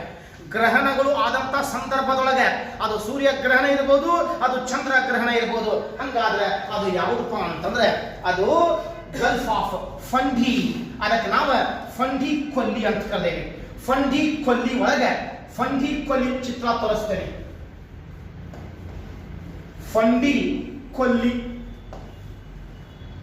Bay of ಫಂಡಿ. ಫಂಡಿ ಕೊಲ್ಲಿ, ಈ ಫಂಡಿ ಕೊಲ್ಲಿ ಒಳಗೆ ಪ್ರಪಂಚದ ಅತ್ಯಂತ ಗರಿಷ್ಠ ಪ್ರಮಾಣದ ಉಬ್ಬರವಿಳಿತಗಳು ಆಗ್ತವೆ. ಹಂಗಾದ್ರೆ ಅದನ್ನ ಫಂಡಿ ಕೊಲ್ಲಿ ಅಥವಾ ಫಂಡಿ ಖಾರಿ ಅನ್ನಬಹುದು. ಸ್ಪ್ರಿಂಗ್ ಟೈಡ್, ಸ್ಪ್ರಿಂಗ್ ಟೈಡ್ಸ್ ಇನ್ ಫಂಡಿ ಬೇ. ಇದು ನಿಮ್ಗೆ ಎಕ್ಸಾಮ್ದಾಗ ಯಾವಾಗಲೂ ಈ ಪಾಯಿಂಟ್ನ್ಯಾಗ ಕೇಳ್ಕೊಂತ ಬಂದಾನ. ಯಾವಾಗ ಆಗ್ತಾವಂತ ಕೇಳ್ಯಾನ, ಆಮೇಲೆ ಎಲ್ಲಿ ಆಗ್ತಾವಂತ ಕೇಳ್ಯಾನ. ಇಲ್ಲಿ ಇನ್ನೊಂದು ಇಮೇಜ್ ಐತೆ. ಈಗ ನೋಡ್ರಿ, ಇಲ್ಲೇ ಇದ್ರಾಗ ಒಂದ ಎರಡು ಇಮೇಜ್ ಅದ, ಇಂಥವು ಎರಡು ಇಮೇಜ್ ತೋರಿಸ್ತೇನೆ. ಈಗ ನೋಡ್ರಿ, ಅಮಾವಾಸ್ಯೆ ಇಲ್ಲ, ಹುಣ್ಣಿಮೆ ಇಲ್ಲ. ಅಮಾವಾಸ್ಯೆ ಮತ್ತು ಹುಣ್ಣಿಮೆ ಇಲ್ಲ. ಆದ್ರೆ ನೀರೆಲ್ಲ ಒಳಗೋಗೈತೆ, ಅದ ಪೂರ್ತಿ ಒಳಗೋಗೈತೆ ನೀರು. ಈಗೇನಾಗ್ತದೆ, ಬರೇ ಶಿಲೆಗಳು ಕಾಣಕತ್ತಾವ. ಶಿಲೆಗಳು ನೋಡಿ, ಶಿಲೆಗಳು ಹೆಂಗದಾವ, ಅದ ಕೆಳಗೆ ಸಮದಿರ್ತಾವ. ಇಲ್ಲಿ ಕೆಳಗೆಲ್ಲ ಸವಿದಂತ ಶಿಲೆಗಳು, ಮೇಲೆ ಶಿಲೆಗಳು ದೊಡ್ಡ ಅದಾವೆ, ಕೆಳಗೆ ಸಣ್ಣ ಅದಾವ. ಯಾಕಂತಂದ್ರೆ ಲಕ್ಷಾನುಗಟ್ಟಲೆ ವರ್ಷಗಳಿಂದ ಏನಾಗಿರ್ತದ ಅದ ನೋಡ್ರಿ. ಅದೇ ಇಮೇಜ್ ಇಟ್ಕೊಂಡು ಅದ ಒಂದ್ ಕಡೆ ಗ್ರಹಣಗಳು ಆಗಿಲ್ಲ. ಲಕ್ಷಾನುಗಟ್ಟಲೆ ವರ್ಷಗಳಿಂದ ನೀರು ಬರ್ತದೆ ಹೋಗ್ತದೆ. ಗ್ರಹಣ ಹಿಡಿದಾಗ ನೀರು ಬರ್ತದೆ ಹೋಗ್ತದೆ. ಆ ನೀರಿನ ರಭಸಕ್ ಫೋರ್ಸ್, ಆ ಫೋರ್ಸಿಗೆ ಆ ಕೆಳಗಿನ ಶಿಲೆಗಳು ಸವದಾವ. ಲಕ್ಷಾನುಗಟ್ಟಲೆ ವರ್ಷಗಳಿಂದ ನೀರು ಬರುವುದು ಹೋಗುದು, ಅದರಿಂದ ಶಿಲೆಗಳು ಸವದಾವ. ಗ್ರಹಣ ಹಿಡಿದಾಗ ನೋಡಿ, ಗ್ರಹಣ ಹಿಡಿದಿಲ್ಲ, ನೀರಿಲ್ಲ. ಗ್ರಹಣ ಹಿಡಿದ ಮೇಲೆ ನೀರು ಈ ರೀತಿ ಹೊರಗೆ ಬರ್ತದೆ. ನೋಡಿ, ಮುಳುಗ್ಯಾವ, ಮತ್ತೆ ನೀರಾಗ ಅರ್ಧ ಮುಳುಗ್ಯಾವ. ಇಲ್ಲಿ ನೀರಾಗ ಅರ್ಧ ಮುಳುಗ್ಯಾವ, ಬಟ್ ಒಂದ್ ಕಡೆ ಮುಳುಗಿಲ್ಲ. ಇಲ್ಲಿ ಮುಳುಗಿಲ್ಲ. ಆ ಪ್ರದೇಶದೊಳಗೆ ಏನಾಗಿರ್ತಾವ, ಒಂದ್ ಕಡೆ ಮುಳುಗಿರ್ತಾವ. ಫಂಡಿ ಗಲ್ಫ್ ಭಾಳ ಫೇಮಸ್. ಇದು ಭಾಳ ಫೇಮಸ್. ಇದು ಒಂದು ರೀತಿ ಟೂರಿಸ್ಟ್ ಪ್ಲೇಸ್. ಇದು ಗ್ರಹಣಗಳು ಆದಾಗ ಅಲ್ಲೇ ನೋಡಿ, ಅದ ಜನ. ಗ್ರಹಣ ಇಲ್ಲ, ಜನ ಆದಾಗ ನಿಂತಾಗಲೇ ಜನಗಳು ಬಂದಾಗ ಅದ ಟೂರಿಸ್ಟ್ ಪ್ಲೇಸ್. ಇನ್ನು ಗ್ರಹಣಗಳು ಆದಾಗ ನೀರ ಹಿಂಗ ಮೇಲೆ ಬಂದ್ಬಿಡ್ತದ, ನೀರಾಗ ಶಿಲೆಗಳು ಹುಡುಕ್ಬಿಡ್ತಾವ. ಕ್ಲಿಯರ್ಲಿ ಕಾಣ್ತದ ಕಣ್ಣಿಗೆ. ನೀರು ಹೊರಗೆ ಬರುವುದು, ನೀರು ವಾಪಸ್ ಹೋಗುವುದು ಕಣ್ಣಿಗೆ ಕ್ಲಿಯರ್ಲಿ ಕಾಣ್ತದ. ಹಂಗಾಗಿ ಇದನ್ನ ನೋಡಾಕ ಜನ ಬರ್ತಾನೆ. ಇದನ್ನ ನೋಡಾಕ ಗ್ರಹಣಗಳು ಹಿಡಿದಾಗ, ಆ ಗ್ರಹಣ ರಾತ್ರಿ 12 ಗಂಟೆ ಆಗಲಿ, 1 ಗಂಟೆ ಆಗಲಿ, 2-3 ಗಂಟೆ ಆಗಲಿ, ಲೈಟಿಂಗ್ ಅರೇಂಜ್ಮೆಂಟ್ ಮಾಡಿ ಜನ ಇದನ್ನು ನೋಡ್ತಾರೆ. ಗಲ್ಫ್ ಆಫ್ ಫಂಡಿ ಕೊಲ್ಲಿ ಒಳಗೆ ಪ್ರಪಂಚದ ಅತ್ಯಂತ ಎತ್ತರದ ಉಬ್ಬರವಿಳಿತಗಳು ಆಗ್ತಾವ. ಯಾವಾಗ? ಗ್ರಹಣಗಳು ಹಿಡಿದಾಗ. ಸೂರ್ಯ ಗ್ರಹಣ, ಚಂದ್ರ ಗ್ರಹಣಗಳು ಹಿಡಿದಾಗ ಅಲ್ಲೇ ಈ ಪ್ರಕಾರದ ಉಬ್ಬರವಿಳಿತಗಳು ಆಗ್ತಾವ. ಯಾವಾಗ ಆಗ್ತಾವಂತ ಕೇಳ್ಯಾನ, ಎಲ್ಲಿ ಆಗ್ತಾವಂತ ಕೇಳ್ಯಾನ. ಈ 2 ಪಾಯಿಂಟ್ ಈ ಟಾಪಿಕ್ನಾಗ ಈ ಪಾಯಿಂಟ್ ಬಹಳ ಇಂಪಾರ್ಟೆಂಟ್. ಅಧಿಕ ಭರತ ಉಬ್ಬರವಿಳಿತಗಳು, ಕನಿಷ್ಠ ಭರತ ಉಬ್ಬರವಿಳಿತಗಳು. ಎಸ್, ಈಗ ಕನಿಷ್ಠ ಭರತ ಉಬ್ಬರವಿಳಿತಗಳು, ಅಧಿಕ ಭರತ ಅಂತ ಹೇಳಿದೆ ನಾನು. ಕನಿಷ್ಠ ಭರತ ಉಬ್ಬರವಿಳಿತಗಳು, ಕನಿಷ್ಠ ಭರತ ಉಬ್ಬರವಿಳಿತಗಳು. ನೋಡಿ, ಅಧಿಕ ಕೇಳಿ, ಪ್ಲೀಸ್ ಕೇಳಿ. ಒಂದು ತಿಂಗಳದಾಗ 2 ಬರ್ತಾವ, ಒಂದು ಅಮಾವಾಸ್ಯೆ, ಒಂದು ಹುಣ್ಣಿಮೆ. ಒಂದು ತಿಂಗಳದಾಗ 2 ಬರ್ತಾವ, ಅಮಾವಾಸ್ಯೆ ಹುಣ್ಣಿಮೆ. ಒಂದು ತಿಂಗಳದಾಗ 2 ಸಲ ಅಧಿಕ ಭರತ ಉಬ್ಬರವಿಳಿತಗಳು ಆಗ್ತಾವೆ. ಅಧಿಕ ಭರತ ಉಬ್ಬರವಿಳಿತಗಳು ತಿಂಗಳದಾಗ 2 ಅಧಿಕ ಭರತ ಉಬ್ಬರವಿಳಿತಗಳು. ಒಂದು ಅಮಾವಾಸ್ಯೆ, ಒಂದು ಹುಣ್ಣಿಮೆ. ಈಗ ಕೇಳ್ರಿ ಕನಿಷ್ಠ ಭರತ. ಈಗ ಕೇಳ್ರಿ ಅಮಾವಾಸ್ಯೆ ಆದ, ಈಗ ಅಮಾವಾಸ್ಯೆ ಆತ, ಅಮಾವಾಸ್ಯೆ ಆದ 1 ವಾರದ ನಂತರ ಹುಣ್ಣಿಮೆ, ಇವತ್ತು ಹುಣ್ಣಿಮೆ ಆತ, ಹುಣ್ಣಿಮೆ ಆದ 1 ವಾರದ ನಂತರ ಅಥವಾ 7 ದಿನಗಳ ನಂತರ, ಅಮಾವಾಸ್ಯೆ ಮತ್ತು ಹುಣ್ಣಿಮೆ ಆದ 7 ದಿನಗಳ ನಂತರ 2 ಆಗ್ತಾವ. 7 ದಿನ, ಅಮಾವಾಸ್ಯೆ ಆದ 7 ದಿನಗಳ ನಂತರ, ಹುಣ್ಣಿಮೆ ಆದ 7 ದಿನಗಳ ನಂತರ ಕನಿಷ್ಠ ಭರತ ಉಬ್ಬರವಿಳಿತಗಳು ಆಗ್ತಾವೆ. ಆ ಕನಿಷ್ಠ ಭರತ ಉಬ್ಬರವಿಳಿತಗಳು, ಕನಿಷ್ಠ ಭರತ ಉಬ್ಬರವಿಳಿತಗಳು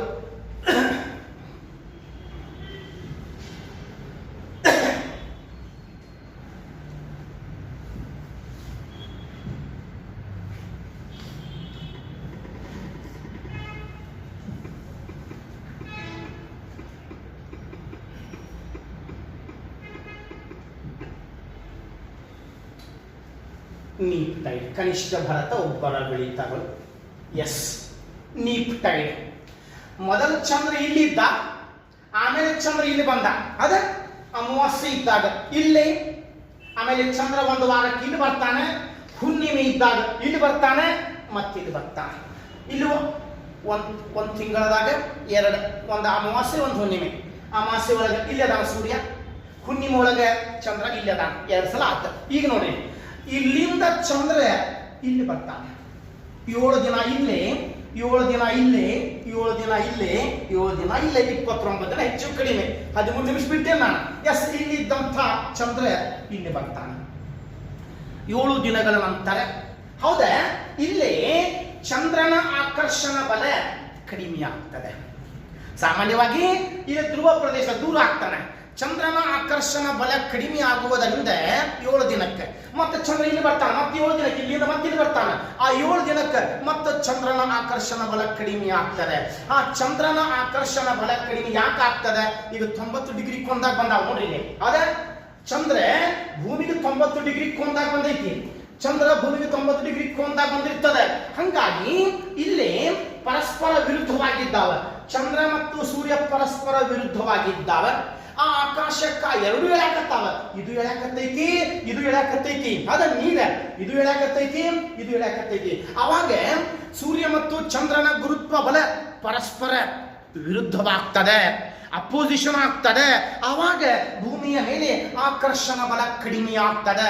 ಆಕರ್ಷಣ ಬಲ ಕಡಿಮೆ ಆಗುವುದರಿಂದ ಸಾಮಾನ್ಯವಾಗಿ ಆಗುವ ಉಬ್ಬರವಿಳಿತಕ್ಕಿಂತಲೂ 20% ಉಬ್ಬರವಿಳಿತಗಳ ಪ್ರಮಾಣ ಕಡಿಮೆ ಆಗ್ತದೆ.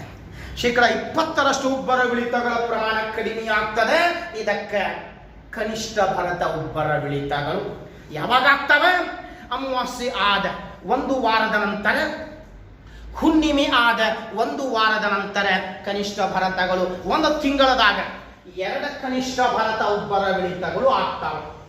2 ಅಧಿಕ ಭರತ ಉಬ್ಬರವಿಳಿತಗಳು ಅಮಾವಾಸ್ಯೆ ಹುಣ್ಣಿಮೆ, 2 ಕನಿಷ್ಠ ಭರತ ಉಬ್ಬರವಿಳಿತಗಳು ಅಮಾವಾಸ್ಯೆ ಆದ 1 ವಾರಕ್ಕೆ, ಹುಣ್ಣಿಮೆ ಆದ 1 ವಾರಕ್ಕೆ. ಇದು ನಿಮಗೆ ಗೊತ್ತಿರಲಿ, ಅರ್ಥ ಆಗಿರ್ಬೇಕಲ್ಲ? ಎಸ್. ಇನ್ನ ನೆಕ್ಸ್ಟ್ ಮತ್ತೊಂದು 2 ಬರ್ತಾವ. ಪೆರಿಜಿ ಉಬ್ಬರವಿಳಿತಗಳು, ಅಪೋಜಿ ಉಬ್ಬರವಿಳಿತಗಳು. ಪೆರಿಜಿ ಉಬ್ಬರವಿಳಿತಗಳು, ಅಪೋಜಿ ಉಬ್ಬರವಿಳಿತಗಳು. ಹೌದಾ? ಪೆರಿಜಿ ಉಬ್ಬರವಿಳಿತಗಳು ಮತ್ತೆ ಅಪೋಜಿ ಉಬ್ಬರವಿಳಿತಗಳು. ಅಪೋಜಿ ಉಬ್ಬರವಿಳಿತಗಳು. Perigean tides and apogean tides. Perigean tides and apogean tides.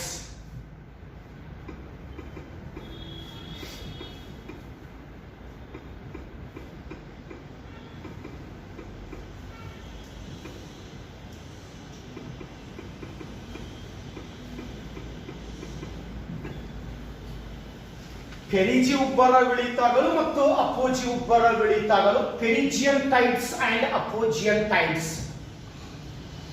Perigean tides and apogean tides.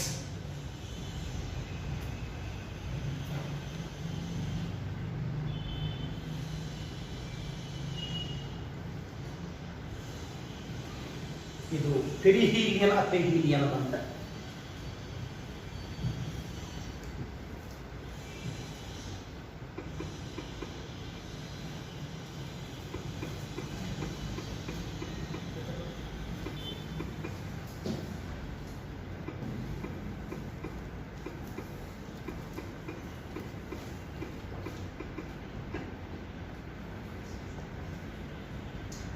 ಪೆರಿಹೀಲಿಯನ್ ಮತ್ತು ಅಪೋಹೀಲಿಯನ್, ಪೆರಿಹೀಲಿಯನ್ ಮತ್ತು ಅಪೋಹೀಲಿಯನ್ ಅದಕ್ಕೆ ಸಂಬಂಧಪಟ್ಟಿರ್ತಾವ? ಸೂರ್ಯ ಮತ್ತು ಭೂಮಿಗೆ ಸಂಬಂಧಪಟ್ಟಿರ್ತಾವ. ಸೂರ್ಯ ಮತ್ತು ಭೂಮಿಗೆ ಸಂಬಂಧಪಟ್ಟಿರ್ತಾವ. ಆದರೆ ಪೆರಿಜಿ ಮತ್ತು ಅಪೋಜಿ, ಪೆರಿಜಿ ಮತ್ತು ಅಪೋಜಿ ಎದಕ್ಕೆ ಸಂಬಂಧ ಅದಾವ ಅಂತಂದ್ರೆ ಭೂಮಿ ಮತ್ತು ಚಂದ್ರ, ಭೂಮಿ ಮತ್ತು ಚಂದ್ರನಿಗೆ ಸಂಬಂಧಪಟ್ಟಿರ್ತಾವ ಪೆರಿಜಿ ಮತ್ತು ಅಪೋಜಿ. ಓಕೆ, ಪೆರಿಜಿ ಮತ್ತು ಅಪೋಜಿ ನಮ್ಮ ಭೂಮಿಗೆ ಸಂಬಂಧಪಟ್ಟಿರ್ತಾವ. ಓಕೆ, ಅದ ಒಂದ ತಿಳಿಸ್ಬಿಡ್ತೇನೆ ನಿಮಗೆ. ಪೆರಿಜಿಯನ್ ಅಂಡ್ ಅಪೋಜಿಯನ್ ಟೈಪ್ಸ್. ಬಟ್ ಇಲ್ಲಿ ಭೂಮಿ ಇರಬಾರ್ದು, ನಮ್ಮ ಚಂದ್ರ ಮತ್ತು ಭೂಮಿ ಎರಡು ಇರಬೇಕು ನೋಡಿ. ಇದಕ್ಕೆ ನಾವು ಪೆರಿಜಿ ಮತ್ತು ಅಪೋಜಿ ಅಂತ ಕರೆದೇವಿ. ಎಸ್, ಇಲ್ಲೇ ಬಂದು ಏನ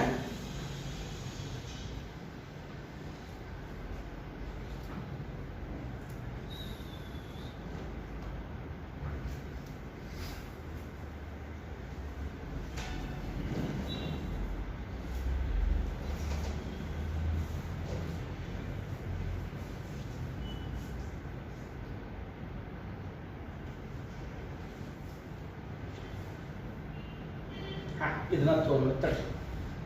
ಇದು ಬಿಡಬೇಕು, ಇದು ಸೂರ್ಯನಿಗೆ. ಇದ್ರ ಬಗ್ಗೆ ವಿಚಾರ ಮಾಡಬೇಡಿ, ಇದನ್ನ ಅಷ್ಟೇ ವಿಚಾರ. ಇಲ್ಲಿ ಮತ್ತೊಂದು ಒಂದೇ ಇದೆ, ಚಂದ್ರ ಒಂದ ಸೈಡ್ ಇದೆ. ಎಲ್ಲ ಮೊದಲ ಸೆಟ್ ಮಾಡ್ಕೊಂಡ್ರೆ ಚಲೋ ಆಗ್ತದೆ. ಇವಾಗ ನಾವು ಇಂಥ ಟೈಮ್ದಾಗ ಹುಡ್ಕೊಂಡು ಕುಂತ್ರೆ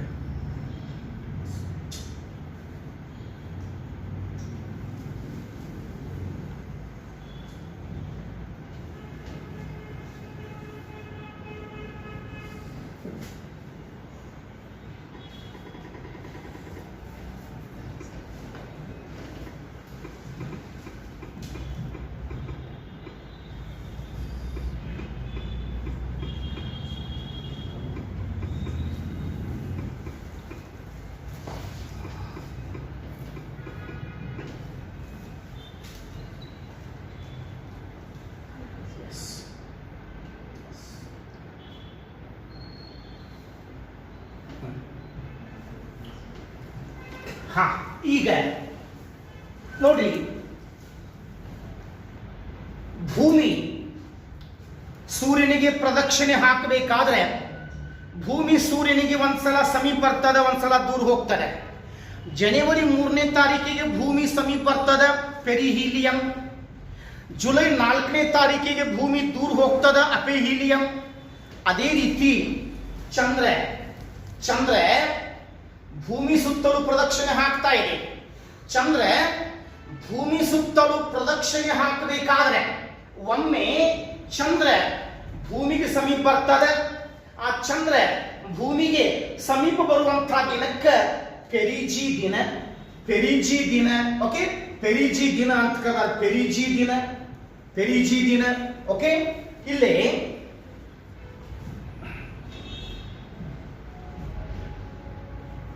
ಒಂದ ಪೆರಿಜಿ ದಿನ, ಒಂದ ಅಪೋಜಿ ದಿನ. ಒಂದು ಪೆರಿಜಿ ದಿನ, ಒಂದು ಅಪೋಜಿ ದಿನ. ಎಸ್, ಈಗ ಕೇಳ್ರಿ, ಚಂದ್ರ ಭೂಮಿಗೆ ಪ್ರದಕ್ಷಿಣೆ ಹಾಕ್ತಾ ಇದ್ದಾನೆ.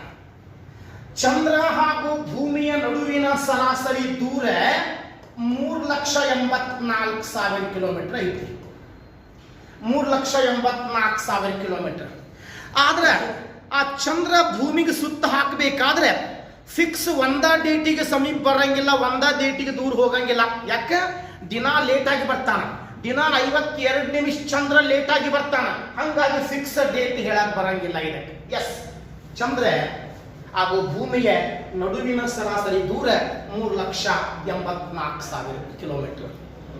ಆದರೆ ಚಂದ್ರ ಭೂಮಿಗೆ ಸಮೀಪ ಬರ್ತದೆ.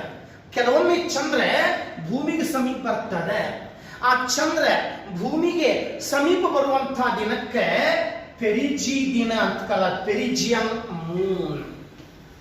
ಚಂದ್ರ ಭೂಮಿಗೆ ಸಮೀಪ ಬಂತಪ್ಪ ಅಂತಂದ್ರೆ ಚಂದ್ರನ ಗಾತ್ರ ದೊಡ್ಡದಾಗ್ತದೆ.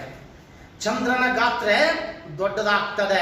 ಅದಕ್ಕೆ ನಾವು ಸೂಪರ್ ಮೂನ್ ಅಂತ ಕರೀಬಹುದು. ಮಹಾಚಂದ್ರ ಸೂಪರ್ ಮೂನ್ ಅಂತ ಕರೀಬಹುದು. ಹೌದಾ? ಚಂದ್ರ ಗಾತ್ರ ಭೂಮಿಗೆ ಸಮೀಪ ಬಂದಾಗ ಅದರ ಗಾತ್ರ ದೊಡ್ಡದಾಗ್ತದೆ. ಭೂಮಿಗೆ ಸಮೀಪ ಬಂದಾಗ ಅದರ ಗಾತ್ರ ದೊಡ್ಡದಾಗ್ತದೆ. ಆ ಗಾತ್ರ ದೊಡ್ಡದಾಗ್ತಂತಂದ್ರೆ ಸಮೀಪ ಬಂತಂತಂದ್ರೆ ಹೌದಾ, ಚಂದ್ರನ ಆಕರ್ಷಣ ಬಲ ಹೆಚ್ಚಾಗ್ತದೆ. ಈ ಪ್ರದೇಶದೊಳಗೆ ಚಂದ್ರನ ಆಕರ್ಷಣ ಬಲ ಹೆಚ್ಚಾಗ್ತದೆ. ಚಂದ್ರನ ಗರಿಷ್ಠ ಆಕರ್ಷಣ ಬಲದಿಂದ ಸಾಗರ ಸಮುದ್ರಗಳಲ್ಲಿ ಸಾಮಾನ್ಯವಾಗಿ ಆಗುವ ಉಬ್ಬರವಿಳಿತಕ್ಕಿಂತಲೂ ಶೇಕಡ 20ರಷ್ಟು ಉಬ್ಬರವಿಳಿತಗಳ ಪ್ರಮಾಣ ಹೆಚ್ಚಾಗ್ತದೆ. ಶೇಕಡ 20ರಷ್ಟು ಉಬ್ಬರವಿಳಿತಗಳ ಪ್ರಮಾಣ ಹೆಚ್ಚಾಗ್ತದೆ. ಅದಕ್ಕೆ ನಾವು ಅಧಿಕ ಭರತ ಉಬ್ಬರವಿಳಿತಗಳು ಅಂತ ಕರೆದೇವೆ. ಯಾವಾಗ ಆಗ್ತದೆ? ಚಂದ್ರ ಸಮೀಪ ಬಂದಾಗ. ಸರಾಸರಿ ದೂರ 3,84,000. ಹಂಗಾದ್ರೆ ಎಷ್ಟು ಸಮೀಪ ಬರ್ತದೆ? 3,64,000 ಕಿಲೋಮೀಟರ್. 3,64,000 ಕಿಲೋಮೀಟರ್ ಅಥವಾ ಅದಕ್ಕಿಂತಲೂ ಇನ್ನೂ ಸಮೀಪ ಬರ್ತದೆ. ಸೂಪರ್ ಮೂನ್ ಇದ್ದಾಗ ಬಹಳ ಸಮೀಪ ಬರ್ತದೆ. ಚಂದ್ರನ ಗಾತ್ರ ಇಷ್ಟು ದೊಡ್ಡದು ಕಾಣಿಸ್ತದೆ. ದೊಡ್ಡ ಗಾತ್ರದ ಚಂದ್ರ ಕಾಣಿಸ್ತದೆ. ಸೂಪರ್ ಮೂನ್, ಮಹಾಚಂದ್ರ. ಅವಾಗ ಚಂದ್ರನ ಆಕರ್ಷಣ ಬಲ ಹೆಚ್ಚಾಗ್ತದೆ. ಉಬ್ಬರವಿಳಿತಗಳ ಪ್ರಮಾಣವು ಇಲ್ಲಿ ಹೆಚ್ಚಾಗ್ತದೆ. ಎಸ್. ಇನ್ನು ಚಂದ್ರ ಭೂಮಿಗೆ ಪ್ರದಕ್ಷಿಣೆ ಹಾಕಬೇಕಾದ್ರೆ ಒಮ್ಮೆ ಆ ಚಂದ್ರ ಭೂಮಿಯಿಂದ ಬಹಳ ದೂರ ಹೋಗ್ತದೆ. ಎಷ್ಟು ದೂರ ಹೋಗ್ತದೆ? 4,06,000 ಕಿಲೋಮೀಟರ್. 4,06,000 ಕಿಲೋಮೀಟರ್ ದೂರ ಹೋಗ್ತದೆ. 4,06,000 ಕಿಲೋಮೀಟರ್. ಚಂದ್ರ ಭೂಮಿಯಿಂದ ದೂರ ಹೋದಾಗ ಭೂಮಿಯ ಮೇಲೆ ಚಂದ್ರನ ಆಕರ್ಷಣ ಬಲ ಕಡಿಮೆ ಆಗ್ತದೆ. ಸಮೀಪ ಬಂದಾಗ ದೊಡ್ಡ ಚಂದ್ರ ಸೂಪರ್ ಮೂನ್, ದೂರ ಹೋದಾಗ ಚಂದ್ರನ ಗಾತ್ರ ಸಣ್ಣದಾಗ್ತದೆ. ಅದಕ್ಕೆ ಮೈಕ್ರೋ ಮೂನ್ ಅಂತ ಕರೆದಾಗ. ಸಣ್ಣ ಗಾತ್ರದ ಚಂದ್ರ ಒಂದೇದ ದೂರ ಹೋಗ್ಯಾಣ. 4,06,000 ಕಿಲೋಮೀಟರ್, ಅದಕ್ಕಿಂತಲೂ ಹೆಚ್ಚು ದೂರ ಹೋಗ್ಯಾಣ. ಗಾತ್ರ ಸಣ್ಣದಾಗೈತಿ.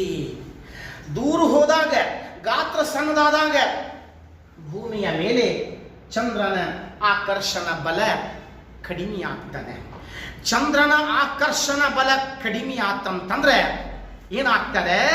ಉಬ್ಬರವಿಳಿತಗಳ ಪ್ರಮಾಣ ಕಡಿಮೆ ಆಗ್ತದೆ. ಎಷ್ಟು ಕಡಿಮೆ ಆಗ್ತದೆ? ಸಾಮಾನ್ಯ ಉಬ್ಬರವಿಳಿತಕ್ಕಿಂತಲೂ ಶೇಕಡ 20ರಷ್ಟು ಉಬ್ಬರವಿಳಿತಗಳ ಪ್ರಮಾಣ ಕಡಿಮೆ ಆಗ್ತದೆ. ಶೇಕಡ 20ರಷ್ಟು ಉಬ್ಬರವಿಳಿತಗಳ ಪ್ರಮಾಣ ಕಡಿಮೆಯಾಗುವುದಕ್ಕೆ ಕನಿಷ್ಠ ಭರತ ಉಬ್ಬರವಿಳಿತಗಳು.